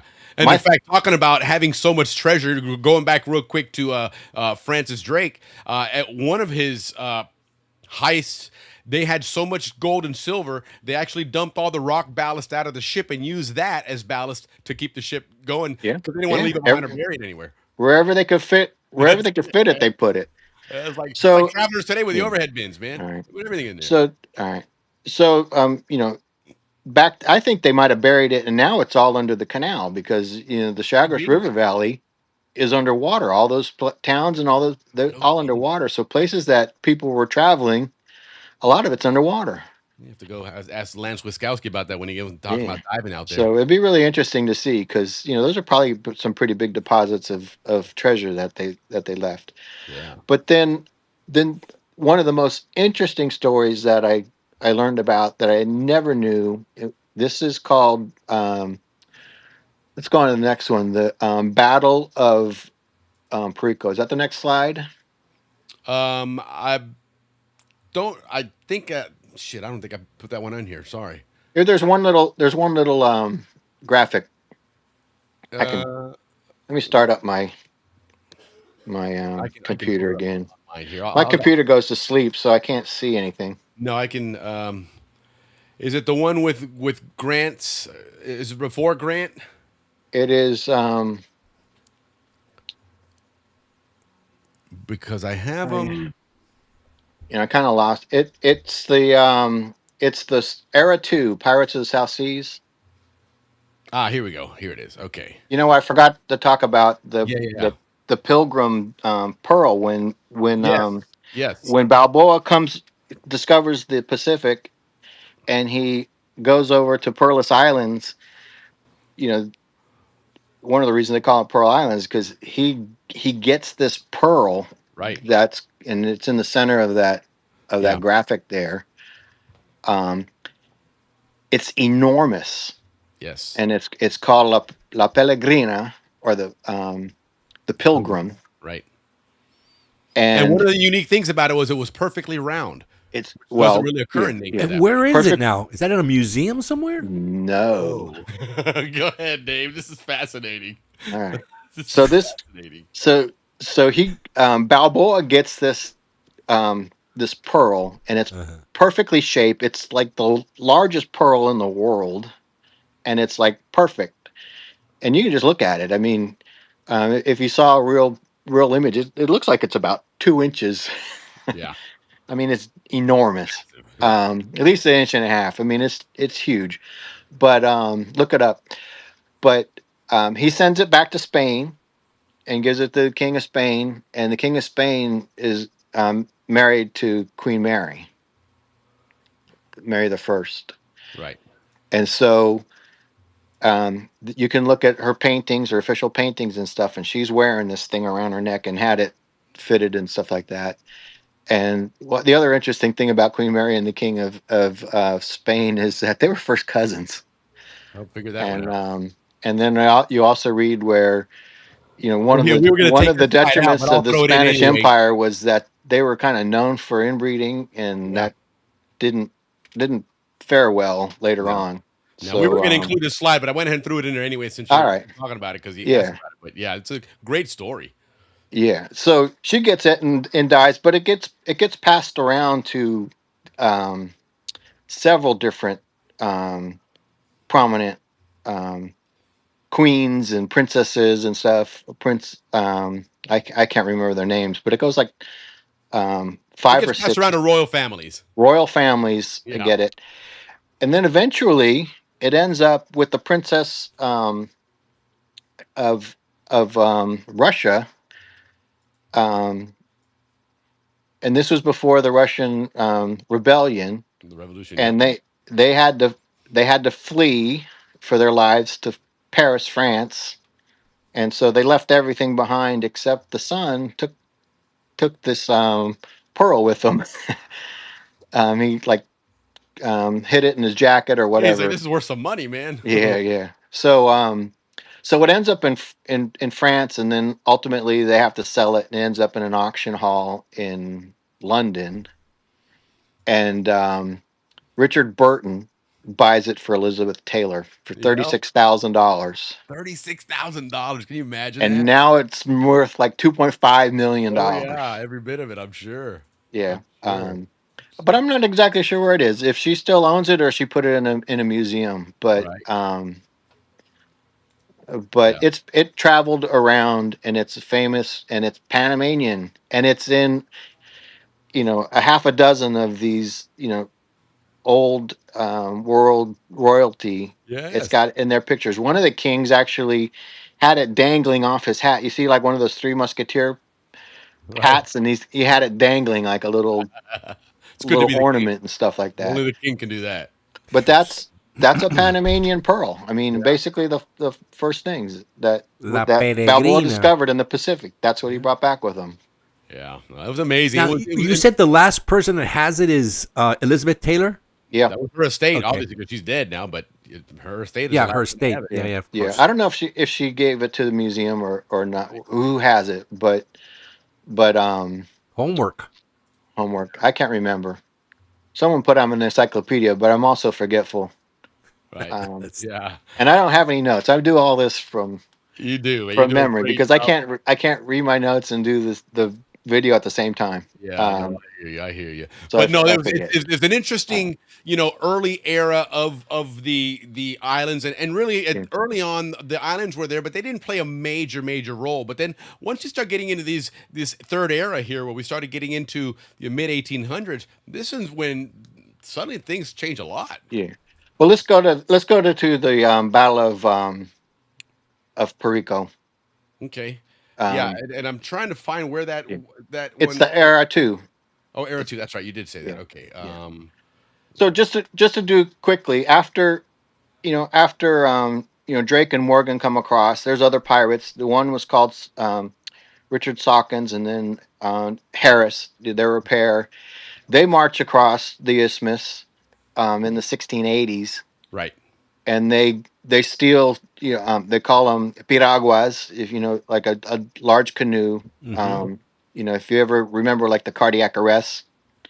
That Okay. was called a biragua. So somewhere between a cayuca and a biragua, there were these little boats that they stole, and the Spanish have their ships docked out at Perico Island, and of course they see these pirates coming along, and so they go after them, and they get into a bloody battle right off of Perico Island. So basically between like La Boca, Casco Viejo, and Perico, these Okay. guys are fighting. The pirates have their like muskets and grenades and stuff, but they're just in these open canoes, and so they go up to these ships. They try to stay in the front because the cannons are on the side, Right. and they're firing at the pirates, and the pirates are firing at the Spanish, and the pirates start boarding the ships. They put um, sticks and logs in the rudder so that the Spanish can't steer the ships. The maneuver. And they throw these grenades on them. The ships catch fire, and they're blowing the heck out of each other with those musket guns. And the pirates managed to kill the captains of these Spanish ships and take them over, and they actually confiscated one of them and then rode off with it. But um, there were like 77 Spaniards that were killed, and Wow, it was bloody. 50 pirates that were killed, and then that's where Perico Island has a nickname called Dead Man's Island because that's where a lot of them were buried. But you see these pirate movies and stuff where they're having this battle and whatever. Would you believe you're sitting at Perico Island or at the Amador Right. Beach, and all of a sudden there's a pirate battle going on right there? I Right had there. no idea there was a big bloody pirate battle there, Nope, none whatsoever. and Yeah, no clue. So now, so tell me about the guacamole, because I saw that All in there right. and I was like, "What is Yeah. guacamole?" So this is another pirate, and he was not like Francis Drake. He was, these guys were smart guys, a lot of them, Sure. and It's a had different their era. talents. Everybody had But to this guy do was their like a job. doctor, and he was a botanist and other things. He was also a pirate, and so when they were sailing around, he was writing in a journal. And when they're off the coast of Panama City, he writes in his journal about this dish that they learned about, and it's called guacamole. Or they're going to call it guacamole back then, but they use Call it guac. avocado and lime and stuff, Cilantro. cilantro, but he writes about it in his journey, and he has this book, and it's a fabulous book, a travelogue of all these places that he went to, and And so this is the first time that there was a recipe written in English for guacamole. He also has other terms that he, first time ever heard barbecue and chopsticks and tortillas Right. and stuff like that. So he introduced a lot of these new things Sure. Sure. back to the old world. And you think about it, from the 1513s, with all this gold and wealth coming, everybody knew what Panama was. Right. Of course. Everybody knew it. Yes. 100%. Panama, that They place, knew about it more then than in the future. that bay was the center of the world. Absolutely. As it is today. Yeah, it was the center of the world, and I've never knew any of this stuff. Yeah, no kidding. And it's just kind of like mind blowing to read. Like, really, that was in my backyard. I had no And clue. somebody just threw in a chat real quick the update on that pearl that sold for $11 million. All right, 11 million. I was off by a couple million. You can try to shortchange him a bit there, but, All right, but after her death for 11.8. I don't know. I read about so much stuff. It's hard to. All right, so let's move on. Yeah. So let's move into then the next era. Then era 3, or actually, hold on. This is the wrong slide here. Oh yeah, here we go. We started now moving towards this new era where we're going to be, I guess you could almost say, starting to modernize the world there in Panama. Yeah, well, we talked about the 1850s, 1852. Basically the Panama Railroad had started. It only made its way to like Gatun at 1852. We had the gold rush going on in California. The U.S. said we need to send some troops over there to keep the peace and whatnot. So Ulysses S. Grant was stationed in New York, and he was a lieutenant captain. And they said, "Hey, we're sending you guys to California. Get on the boat, go through Panama, and get your butts over there." Oh, we lost them. Yeah, I think he might have hit a button there accidentally, but yeah, there he's back. They had reservations to go use the train, and they're like, "Sorry, we sold your tickets to a higher bidder." That's right. And so it was actually, I think, mules and stuff they were looking for. But and we've learned that in today's prices, those tickets were going for up to $3,000. Yeah, over 3,000. Yep. Yeah, I was like, "Hey, we got the Uncle Sam price of $3. What do we?" But so they decided to march across the isthmus. In doing so, with the rain and cholera and stuff like that, Grant lost 182 of his men. Ooh. And so they finally make it to their destination on the Pacific side, and they end up camping on Flamenco Island for 6 weeks because they're waiting for their ship to San Francisco to arrive. It wasn't the departure point is that those islands, right? And so so Grant was out there for 6 weeks, and then later on, when the fortifications were being built out there at the causeway, they decided to name that fort in his honor. So all of Amador was going to be called Fort Grant. Right.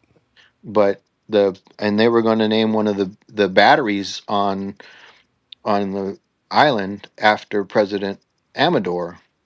And the widow of Amador said that's not a high enough of an honor. Sure. And so they decided they would name.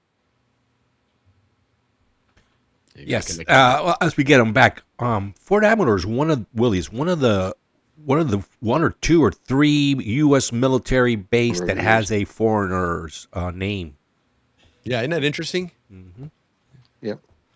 So that's where one president comes in, and I lived on Fort Amador before I left. Right. I had never heard that story before. Yeah. That was a separate fort. And then, the Canal Zone, it's 10 miles wide, but it also goes out 3 nautical miles. So the Causeway Islands were part of the Canal Zone. And most people don't realize that. I don't think I realized that the borders went out into the water. It wasn't just on the shore. Yeah. And it didn't go as far as Toboga, right. but the U.S. had basically a lease with the Panamanians, right, for a number of places, which included some of the Tobago Island and some of the smaller islands around there that they also use for fortifications. They had guns out on Yeah. Tobago, and radars and other types of stuff. Eventually, so it wasn't necessarily the Canal Zone, but it was part of the fortifications. And then when the French were there, they had a hotel. They called it a sanatorium where people would recuperate. Like Gauguin, the painter, was there Yeah. recuperating when he got sick when he was working on a canal. But then when it reverted, the U.S. acquired all French properties, and so they acquired the sanatorium, which then they renamed the Hotel Aspinwall, and and I think you see pictures. Sometimes there's a building with an American flag on it. That's probably the building, That would make sense. because it was American, property. Right. And they On a tried to Panamanian island.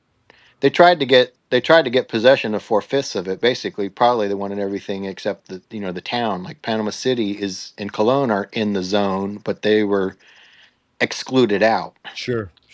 Didn't make sense to try and move an entire city out, so you just instead Yeah. make the So, but the pirates loved Tobago, and they spent a lot of time in Tobago as well. And I think that what Andrew was saying, let's pick up on that. Well, it's a big enough island that you could. I mean, it probably had a lot of food and stuff on it. It was whereas the other islands, Flamenco and Naus and all, they're kind of small in well the general sense of things. So you're not gonna find deer, you're not gonna find rabbits, you're not gonna find all that stuff out there. Where in And what you are gonna find is a Canal Zone happy hour at the Canal Zone Yacht Club viewer who lives out there. Yes. All right, that's cool.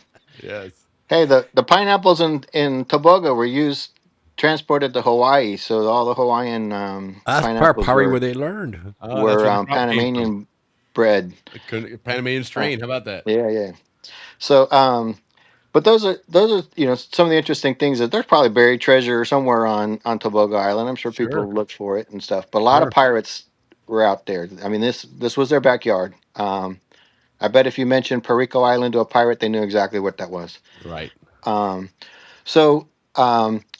anyway, then the other thing I wanted to mention is that the U.S. currency, there was a $50 bill that had Grant on it, and then in honor of the Panama Pacific Exposition in San Francisco, they put a special back on the $50 bill, and it's kind of hard to see in there, but there's a ship on the Atlantic side and a ship on the Pacific side, and an isthmus in the middle, and then there's like a Lady Liberty, and underneath it says Panama.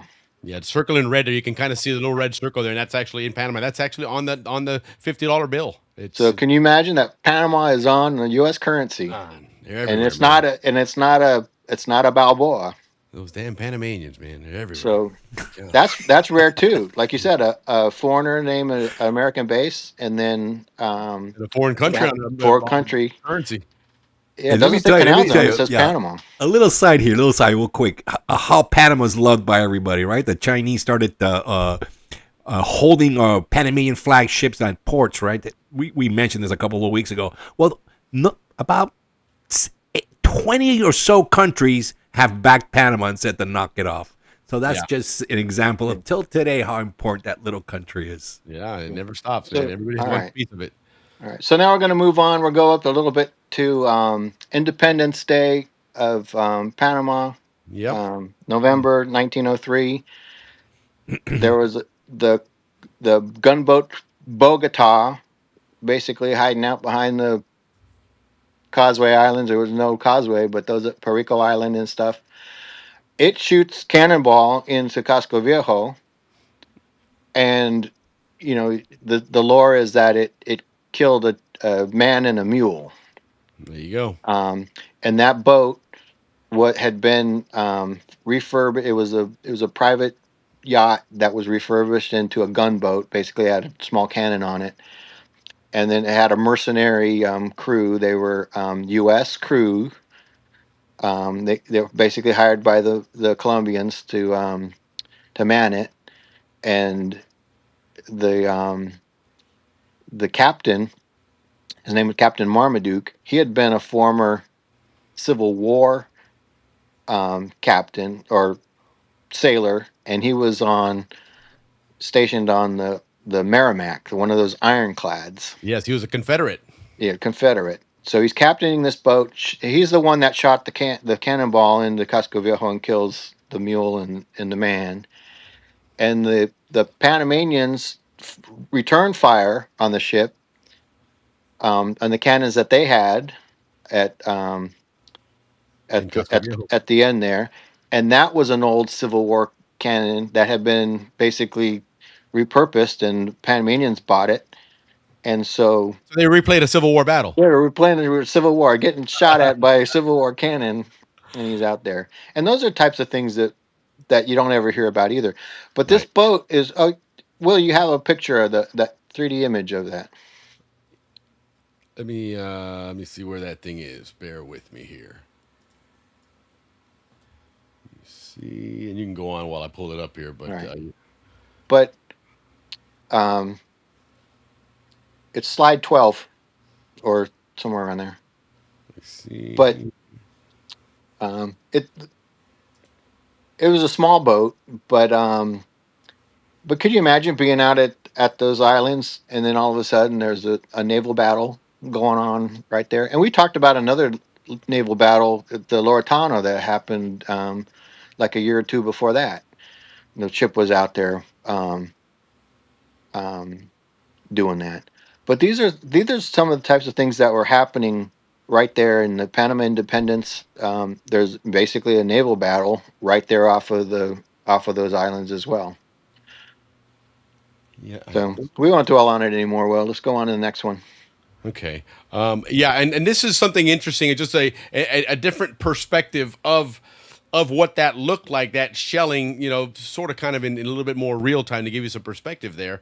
This gunboat was out fairly close to the islands out there, and it was firing, from that distance out to Casco Viejo. And as you can see, this is what it looked like prior to the causeway. You had 3 islands out there, and then the shore. You had, of course, Ancon Hill, Sosa Hill, and just that area there, Casco Viejo, because it wasn't, in 1903, obviously you had more of Panama City now, but it was still part of, part of what we're not familiar with, this view here, because we're used to seeing these islands all connected with the roads, and that's where the Nimitz is parked right now. Yeah.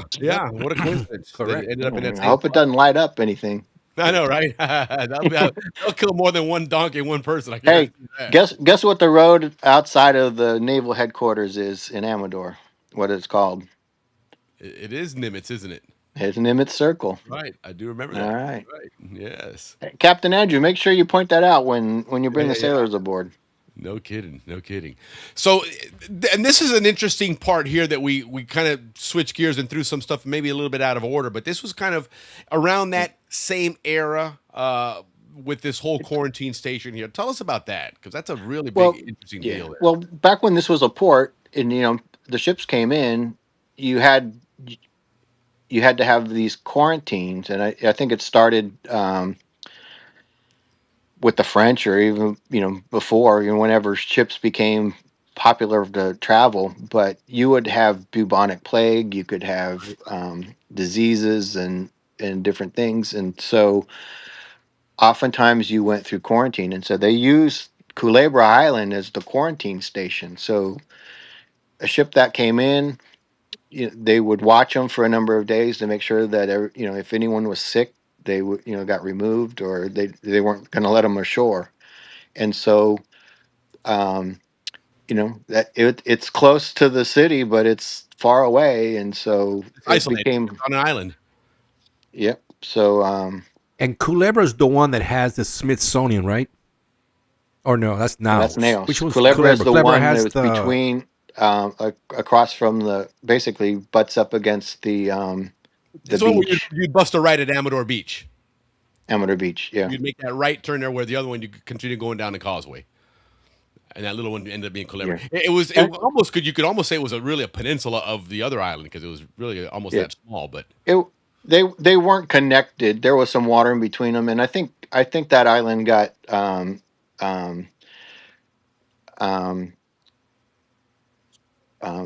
changed with the guns that they put on it later.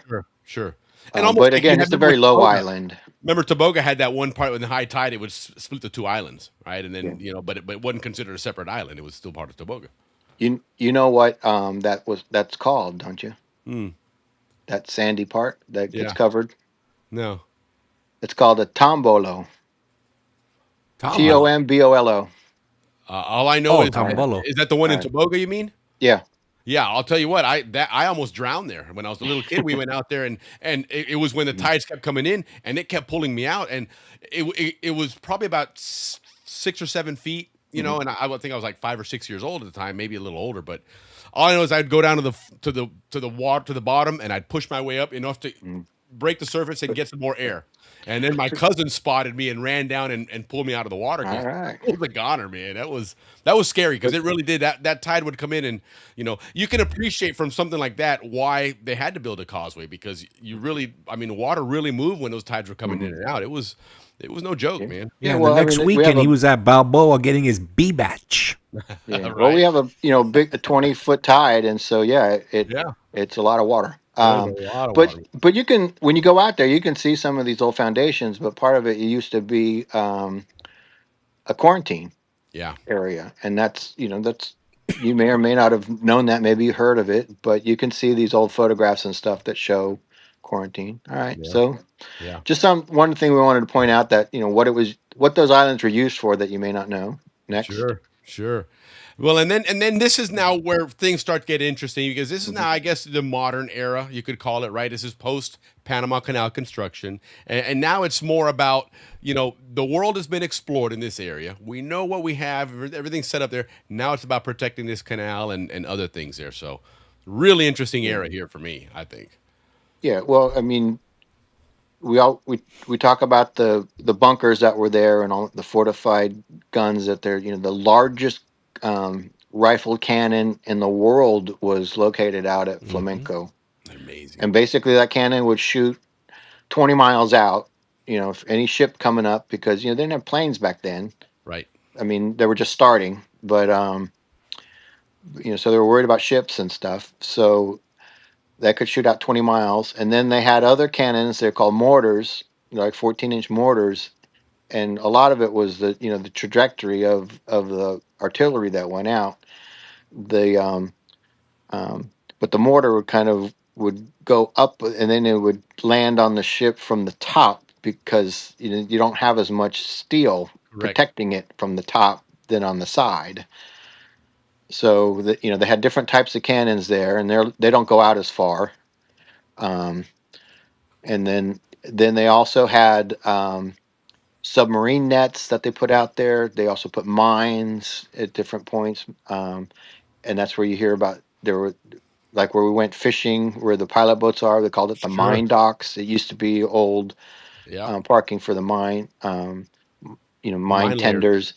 And there's the story too of one of the pilot boats, going around the island there when the mines are out, and it accidentally one of them went off and killed the crew.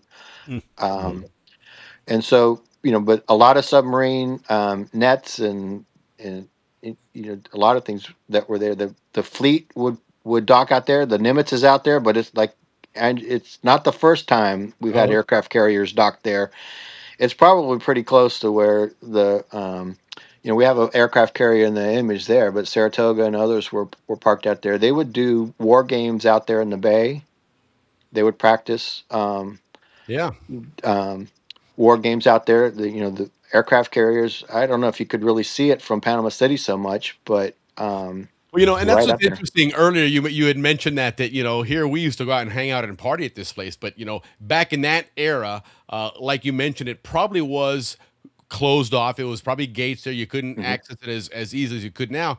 But I can just imagine if this was, the way us Zonians are, skip school because the PT boats are out there going to do some maneuvers. We're going to go out there, get some beers and sit on a causeway and watch these guys run around and shoot each other because that's what they were using those islands for. Yeah. So it's kind of hard to see in this image, but on the one on the top right, that's the Saratoga's in the foreground, and then Flamenco Island is in the background there, and you can basically see it looks like Flamenco and then Neos Island. Yeah. Yeah, someone said record swordfish caught off mine dock. That was probably John Wagner's uncle. Okay. He has several records, and there's a lot of records off the causeway of line catch hand line fishing. Interesting. But but you can see in the bottom picture, it's the United States Navy. This is 1943, and there were 122 ships anchored out there. Yeah.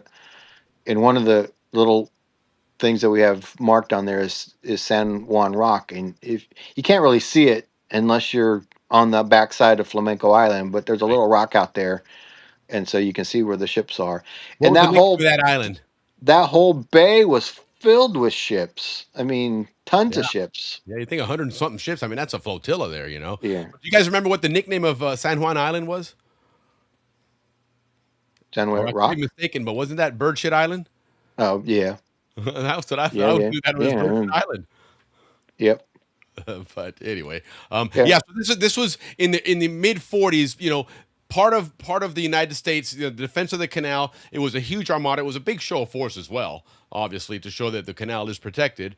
But there was a lot more going on than just that Saratoga. And the Saratoga, by the way, went to Panama several times. It wasn't just the one time that it went there. They did quite a few maneuvers since the mid 30s. They were aware of that and looking at doing that. So They would do war games on the Atlantic and Pacific side to see who could like destroy each other. Yeah, no, absolutely. And stuff. So that whole area, I mean, it was a military complex. Not just the guns, but it had the mines boats, it had the PT boats, it had the training, it had submarines and sure. the seaplanes. This is between Perico and Flamenco Island. Yeah. Basically, right out beyond where the shark net was. Right. If you're in Amador Beach, you'd see behind the net, you would see the planes if that was Amador Beach there. Yeah, we'd sit and drink beer there and look out there. And I would have never guessed in a million years that there'd be 50 seaplane, warplanes floating out there at one point. That's amazing. It's absolutely amazing. Yeah, because our strip was the one there between Flamenco and Perico. That was where we all hung out. Yeah, that was our strip. That's the hangout. That's where you parked the car. No idea. Had no idea that Grant would have been at the end and that they buried Marines there. Right. And pirates were blowing each other up and Spanish conquistadors and soldiers all buried right below us, and we're drinking beer. 500 years. Basically, you tell the world history from 1513 happened right in our backyard. I mean, a millennium right below us, and had no clue. No clue at all. Yeah, it's incredible. It's really amazing these stories. When we, especially this one here, because we have talked about the air power and the Air Force and the aviation in the Canal Zone, right? But we never talked about a seaplane base, and that's a pretty good size one there. It's not one or two planes. Well, we have mentioned that the Canal Zone at one point, and this is one of David's shows, the Canal Zone had an airline that was seaplanes out of the Atlantic side. Yeah, and then out of Puerto Balboa, right? Yeah. Diablo, like spinning club area. Yes, that's right. That's right. That's amazing. Mm-hmm. That's amazing. But that wasn't. Yeah. So you had the seaplanes. You obviously we talked about the guns, the big guns, and everything. But the other one that is a really big deal, and this one I definitely had no idea that this was going on here. And it seems like this is the one that would have been cool to watch if you had a boat in the zone. I could see, for example, Al Sprague jumping on his boat and going out and watching this stuff growing up down there. But we're talking about then Toboga and these PT boats. This amazing story. Yeah. So that little island that you're talking about across the Tombolo, El Moro Island is what it's called. Okay. Was a PT boat training base. I've heard it referred to as Camp Edwards, but then when I try to do research on it, it's like someplace in New Mexico. So maybe it was top secret. But they would train these PT boats out there, and they would bring them in, and they'd travel around the bay and stuff. And of course, one of the most famous PT boat operators was President Kennedy, and he was trained on Toboga Island for I think it was 6 weeks or more, maybe 3 months. And and then when he was shipped out, he went over to the Philippines, and that's where he commanded that PT boat 109. But these guys came and trained, and you can find videos and photographs of all these places. But Yeah, right there on Moore Island the was ultimate shakedown base, and a shakedown base is basically, and kind of what Andrew was alluding to earlier tonight with the Truman ship up in Washington. It's doing its shakedown, right? They're getting it all. Everybody's starting to occupy it. They're training on it before you deploy or put it out, on permanent duty. And it's the same thing here. You join the Navy. You're assigned to a PT boat crew. You went to Panama. That's where you trained because it was tropic, so it was very much what you had in the Pacific. The weather was great year round for it and all that. So it was an ideal situation to simulate what you were going to be doing out there. And they even talk about going out to the Perilous Islands out there and using the radars to track barges and stuff like they would be doing out in the Pacific later on. It's pretty amazing, man. PT boats are big boats, man. It's. So if we were out there drinking beer and we saw the PT boats going doing their training and stuff, it was like, hey, that guy driving, and he's going to be future president. That's it, right? Look at that guy there, man. That's exactly right. And the other interesting story that I found out about that with Kennedy, he was in Toboga with PT 101 was his boat out there, and he basically was, because he was a Kennedy. Remember, the Kennedy family, even back then, was a powerful, connected family. It was a safe gig for him, and he didn't like that. And he reached out to a senator in Massachusetts that pulled strings to get him transferred out to the Pacific to go to war, because he's like, man, I'm not going to sit back here in Panama. As nice as it is, he's like, I need to go to war. And so, he was in Panama. It was going to be maybe he was going to be in charge of training or whatever it was, but they didn't have any intention of moving him out of there until he had to pull some strings with that. I think it was that's right, because he lost an older brother already. Mm-hmm. And so they were protecting the family, was protecting the name, and he said, no, I'm gonna, which again, he had political aspirations, I'm sure, and he's like, listen, I gotta be a war hero if I'm gonna be a president, man. I can't sit behind the lines. Yeah. Well, this image shows them, training off of Flamenco Island, and then the image on the right is a Panamanian stamp of Kennedy. Yep. So that's nice. We've done a show on how many presidents are on a Panamanian stamp before, and he's one of them. Yeah. And then the bottom left is basically the PT boat base that was at El Morro Island, the different PT boats that were docked up there. And when you're there, you can see like remnants of buildings and stuff. Yeah. And there had been other things there, but part of that it was because it was a U.S. PT boat base. And I've been there. I went swimming out there. I had no idea. No, exactly. Didn't think anything about that at all. Especially like you said, because Toboga wasn't part of the Canal Zone technically. That was Panamanian territory, so you wouldn't assume that stuff was taking place there. Yeah. But so now this is where things kind of come full circle, and to me, what of all of the areas of Panama, other than of course the canal itself, which is a radical change from the initial land there, the causeway to me in those islands are probably the thing that has changed the most over the years, and here we go again with a massive change, because you went from some massive guns, like you said, they're shooting 20 miles, and then they decide, wait a minute, we're past all that, past World War II, we're going into the modern era, and so that's when they kind of switched gears here, didn't they? Yeah, they in the 60s they put Hawk missiles out there that they could wheel them out from the bunkers that they had and launch them if they needed them. Kind of like what we're seeing today. The people hide their missiles from behind a bunker, and then they bring them out when they're gone. And that's a picture of the Hawk missiles that were stationed out at Flamenco. And Captain Andrew took us on a tour of that area last time we were down there, and got to go into some of those things. It's pretty amazing. Yeah, no, it is. And that part there would be cool to see, especially if they were doing practice, on those, because even from Balboa you'd be able to see those things going up. And you can see Toboga's out on the far left out there. Yeah. So it's right there on the canal, and so they changed it from a cannon. These things were probably even more accurate and went twice as far. Heck yeah, every bit. And of course the aggressor was probably going to be in an aircraft, not a boat. Right.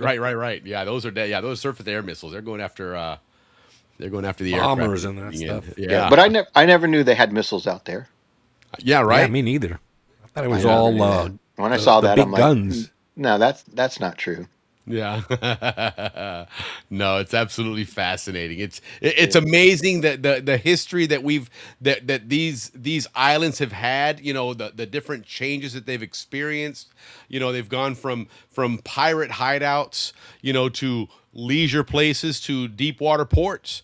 And then from there they've gone to strategic points for defending the canal, and now you come to 2026 and there are cruise ships and restaurants and malls. and hotels. Yeah, But the it's just- the Smithsonian's still out there. But think about it, what it is today. And then I just saw.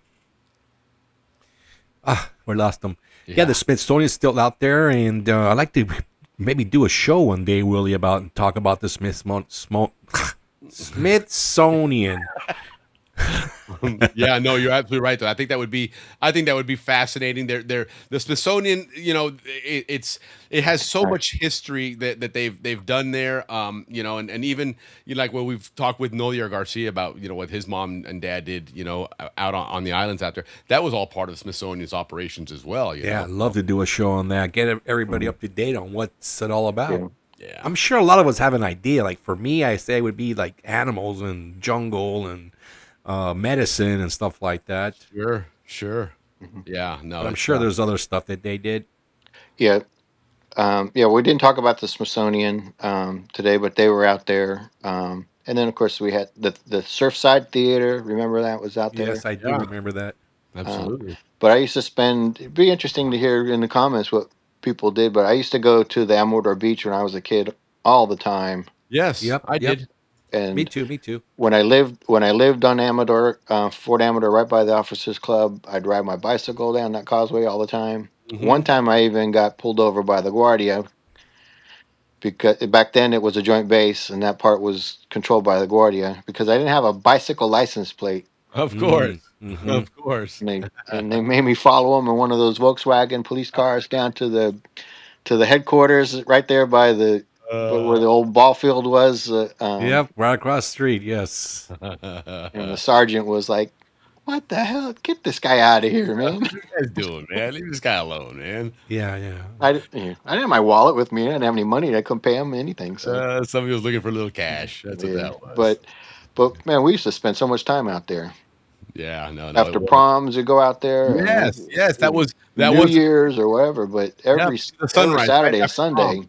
Mm-hmm. Mostly the Canal Zone college kids would hang out there all day long, and then Balboa High School would come after school because you'd have to skip to go there. Yeah. Go at lunchtime.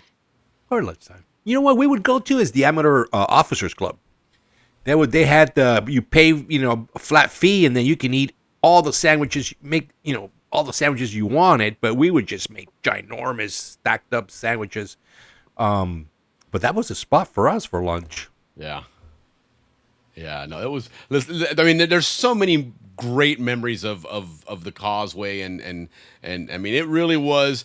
That was the one place that everybody looked forward to hanging out. When if it was a half day for school or exams or everything, you knew you were going to the Causeway. And the smart guys would go or senior skip day. Remember that, guys? Yeah. Senior skip day. That was huge at the Causeway as well.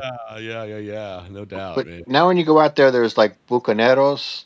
And that it makes sense to have a Buccaneer themed restaurant and stuff. Like that. Yeah, they should. And it's like but I don't think people realize that there's a connection between. No, I think the history. I mean, I don't know. I really don't know what everybody thinks, but to me, when I see comments and people talk on social media about the Causeway, they only go really back towards the when we were there. There's not much, with all the podcasters talking about the Canal Zone and whatnot. Right.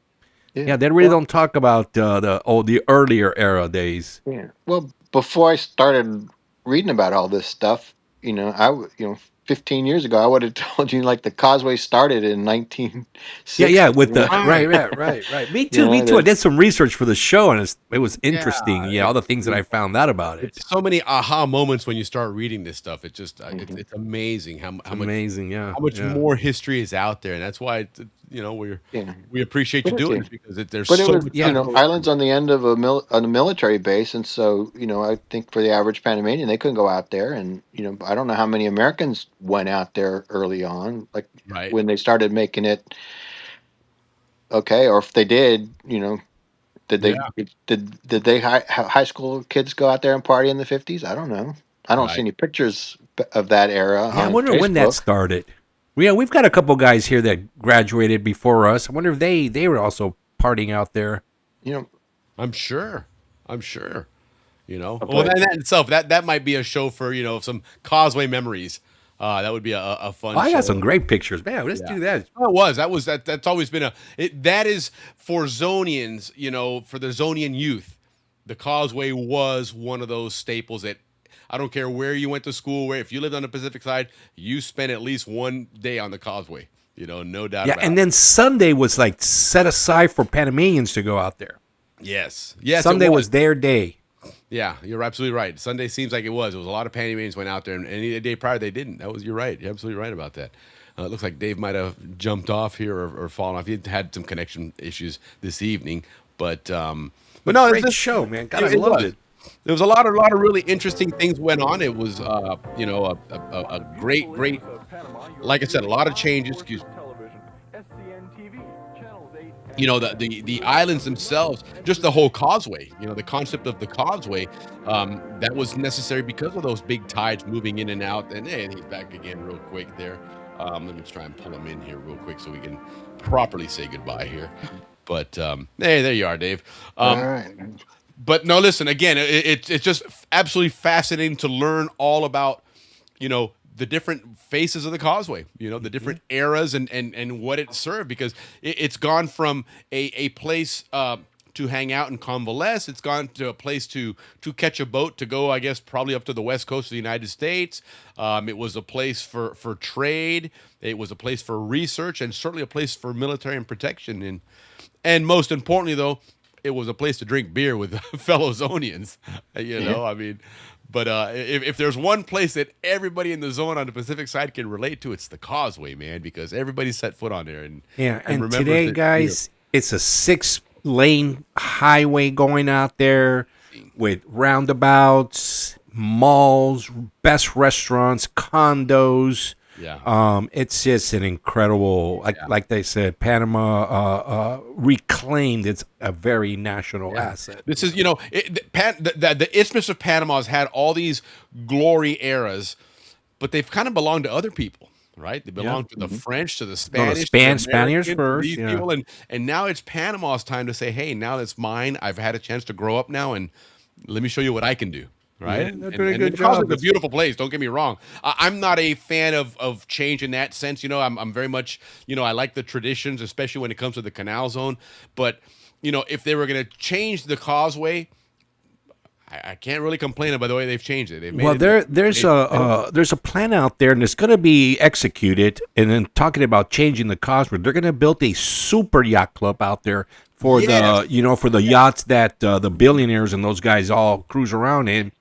So it's gonna be past Flamenco, but yeah, they're gonna put a giant. It's gonna be huge. I mean, that's really gonna change what the Causeway looks like as well. Let me real quick, I'm glad you brought that up because Dave shared that with me here, and I forgot to bring that up. But yeah, which is gonna bring high rises and all that to that area. Which it already has. That the Panama Railroad. The one island that has a lot of condos is Culebra. Right. Mm-hmm. Yeah. Here it is. Then Flamenco's got the restaurants and the marina. Yeah, so there Perico's got the malls. And unveiled by SF Group of Sweden. And when you're talking super yachts, I mean, if anything, guys, when you watch Formula One, the Monaco Grand Prix, that's where you see all those super yachts in that harbor there. Because we'll cursor down to the aerial image. Correct. Now Panama's going to have one of those. Well, it's not only just to park your yacht, but there's also all the other services that go with it. From fixing the boat to. I mean, look at that there, that drawing or that image. It's a rendering, obviously, but. Dude, there's no more causeway. I mean, the islands are they're dwarfed by all this stuff now. I don't see it. It's not on my screen. You don't see it? Mm-mm. Oh, do you see it, Dave? Yeah. Yeah. It's on the screen there. It's Okay. Well, my it's maybe my internet's it's might down. be slow, but yeah, when you watch the replay, you'll see it. I mean, you know what? From a quick glance, it looks like that pattern out in Dubai in the marina. Correct. That's what I remember seeing. Yeah. What I'm thinking with all this pirate battles and Well, things yeah, that Willie, we went on are there, having and that was all connection US problems territory because for a I'm number of starting years. to There's have probably problems some on good my artifacts my in there. end. I don't know if you guys can even hear me. Yeah, no, I can hear. Yeah, we can hear you, Ricky, but I don't think you can hear us. I think that might be the issue here. But yeah, no, it's. I mean, Panama is just amazing. The transformation that we're seeing with it, and it's all just absolutely great. I think the future is very, very bright for Panama. And I mean, hey, luck of the draw. You ended up you Panama is a country that's just by its position is always going to have a value to the world, and it's fantastic. And we're just fortunate that we were able to be stewards for a little while, right? As Zonians, be a small part of that. So, but again, Dave, thank you so much for taking the time to join us and do this as usual. It's always a great time, learning about all these different things in the canal zone. What's in stock for us for next month? Well, I heard you talk about everything's going to be Canal next month, so maybe Yes. I need to switch it up. Yes. But I was gonna start going down the coast, Amador to Ancon to Balboa, and highlight just like one thing about that area that we don't know about. Well, that'll be good. That'll be good. Listen, anything that you bring out, it's always enjoyable. Yeah. Again, I'm a history buff. I love history, so I thoroughly enjoy that kind of stuff. Yeah, like we would talk about the seaplane, the Isthmian Air Base or something like that. Something right that on. like people may not even know they had it. Cool. And we can talk about the fish that were caught off the causeway. Yeah, hey, there you go. We have already. It was in a show before, but it's always interesting stuff. We didn't even talk about Noriega's house at the end of Flamenco and stuff like that. Right. So, Yeah. Well, and at one point, didn't the Chinese want their embassy out there too, or something? yeah. I think. Well, no, they were more like right in front of the Officers Club. Yeah. Oh, that's right. On the main. That little hill up there where Afterminus used to live. Wow, amazing. Cool. That's where I lived too, right next to Andy. Yeah. Oh, cool. Those were nice up there. Yeah, but there it is. Yeah, now I can see it. That's what I saw in the picture. Look at the size of that thing. I mean, the causeway. It's just, my God. It's a happening place, man. It's a center of attraction for Panama. Yeah, so and all the cruise ships now are unloading build there. a road out there, right? Like Dubai, they just have the right. road going out there. The islands are like they're built around the island, not on the islands. What are they serving? It's crazy. But in fact, anyway, the one at the end is used for Panama Canal purposes, so you can't go on it. Okay, that makes sense. I mean, because that really is, and you're so close to the anchorage out there. I guess it would make sense to have something out there, But yeah, it's just pretty amazing how you like if you're on Flamenco and you think about all the history. If you just were sitting on there, all the history that went on over 500 years, right? You could see it from that spot. Yeah, we were sitting above. Thinking, wow, all this would make an epic movie, for all these things that happen. You're like, you didn't even move the camera, dude. Well, and you think about it, now they've had a lot of construction there, so some of that stuff has been moved. But when we were out there, heck, if you went wandering and did some digging, you might have come across some coins or something there because a lot of it at that point wasn't touched very often. Yeah, I mean, think about it. It was military base until Yeah. Nobody went out there exploring. I don't know if anyone went scuba diving and stuff out. And then you think about this, guys. We were sitting on those rocks there, right? Drinking a beer, having fun. Those rocks came from Culebra Cut. Yeah. Some steam shovel, some Bucyrus steam shovel, picked those up, threw them on a rail car all the way out there to build that stuff. That's amazing. That I knew. I mean, you could see the old drill holes in some of the rocks. Right. Well, you just still don't conceptualize where this came from. This is part of the canal. It was 19 miles away. Yeah, right. It's amazing. So anyhow, Dave, listen, thanks again, dude. A fantastic job with this. We know a lot more about the Causeway Islands now than we ever imagined we would know about it. So looking forward to that next month for you. Have a great weekend and have yourself a very happy Easter. All right. Thanks. Thank you, David. Take care, talk Dave. to you soon. See ya. All right, man. So, all right, man. Good show. Like always, man. David just makes our IQ go straight up, man. It absolutely does. It elevates it for everybody. We are certification. You know what happens now, Willie? I go out and get dinner and get a drink, and this is me, Nick, for the next hour. Blah blah blah blah blah, talking about everything that we just went over. Yeah, heck yeah, man. Well, listen. Next week, great show. We have a gentleman named Paul Shamella joining us. He's a Navy SEAL. He's supposed to be speaking at the reunion in Orlando upcoming in July there. Great guy. He's got several books written out there, so it's going to be a lot of fun. So this one definitely, our military folks, make sure you join us as well for that one, because it's going to be a lot of fun to learn about another aspect of that military life and the things that they did, you know, in the Panama Canal. So I'm really looking forward to that one. So don't miss it, guys. Next week, Paul Shamella. The week after, we're going to do some Canal Zone Dictionary. And again, don't forget, guys, May is Panama Canal month. We're going to have Captain Andrew F. Demitis on. We're going to have Jim Duffus with the Gatun Locks. We're going to have Lance Wiskowski with the Dredging Division. And Dave Dahlstrom's going to give us some really cool stories there as well. But anyhow, Ricky, the Chief of Bus, is telling us to get out of here, man. So have a great weekend, Papa. Thank you, guys. Listen, everybody, thank you again for everything. We'll be back next week, same time, with the same love and the same vibes. See you guys next week. Salute. Cheers, Chris. All right, and we are out.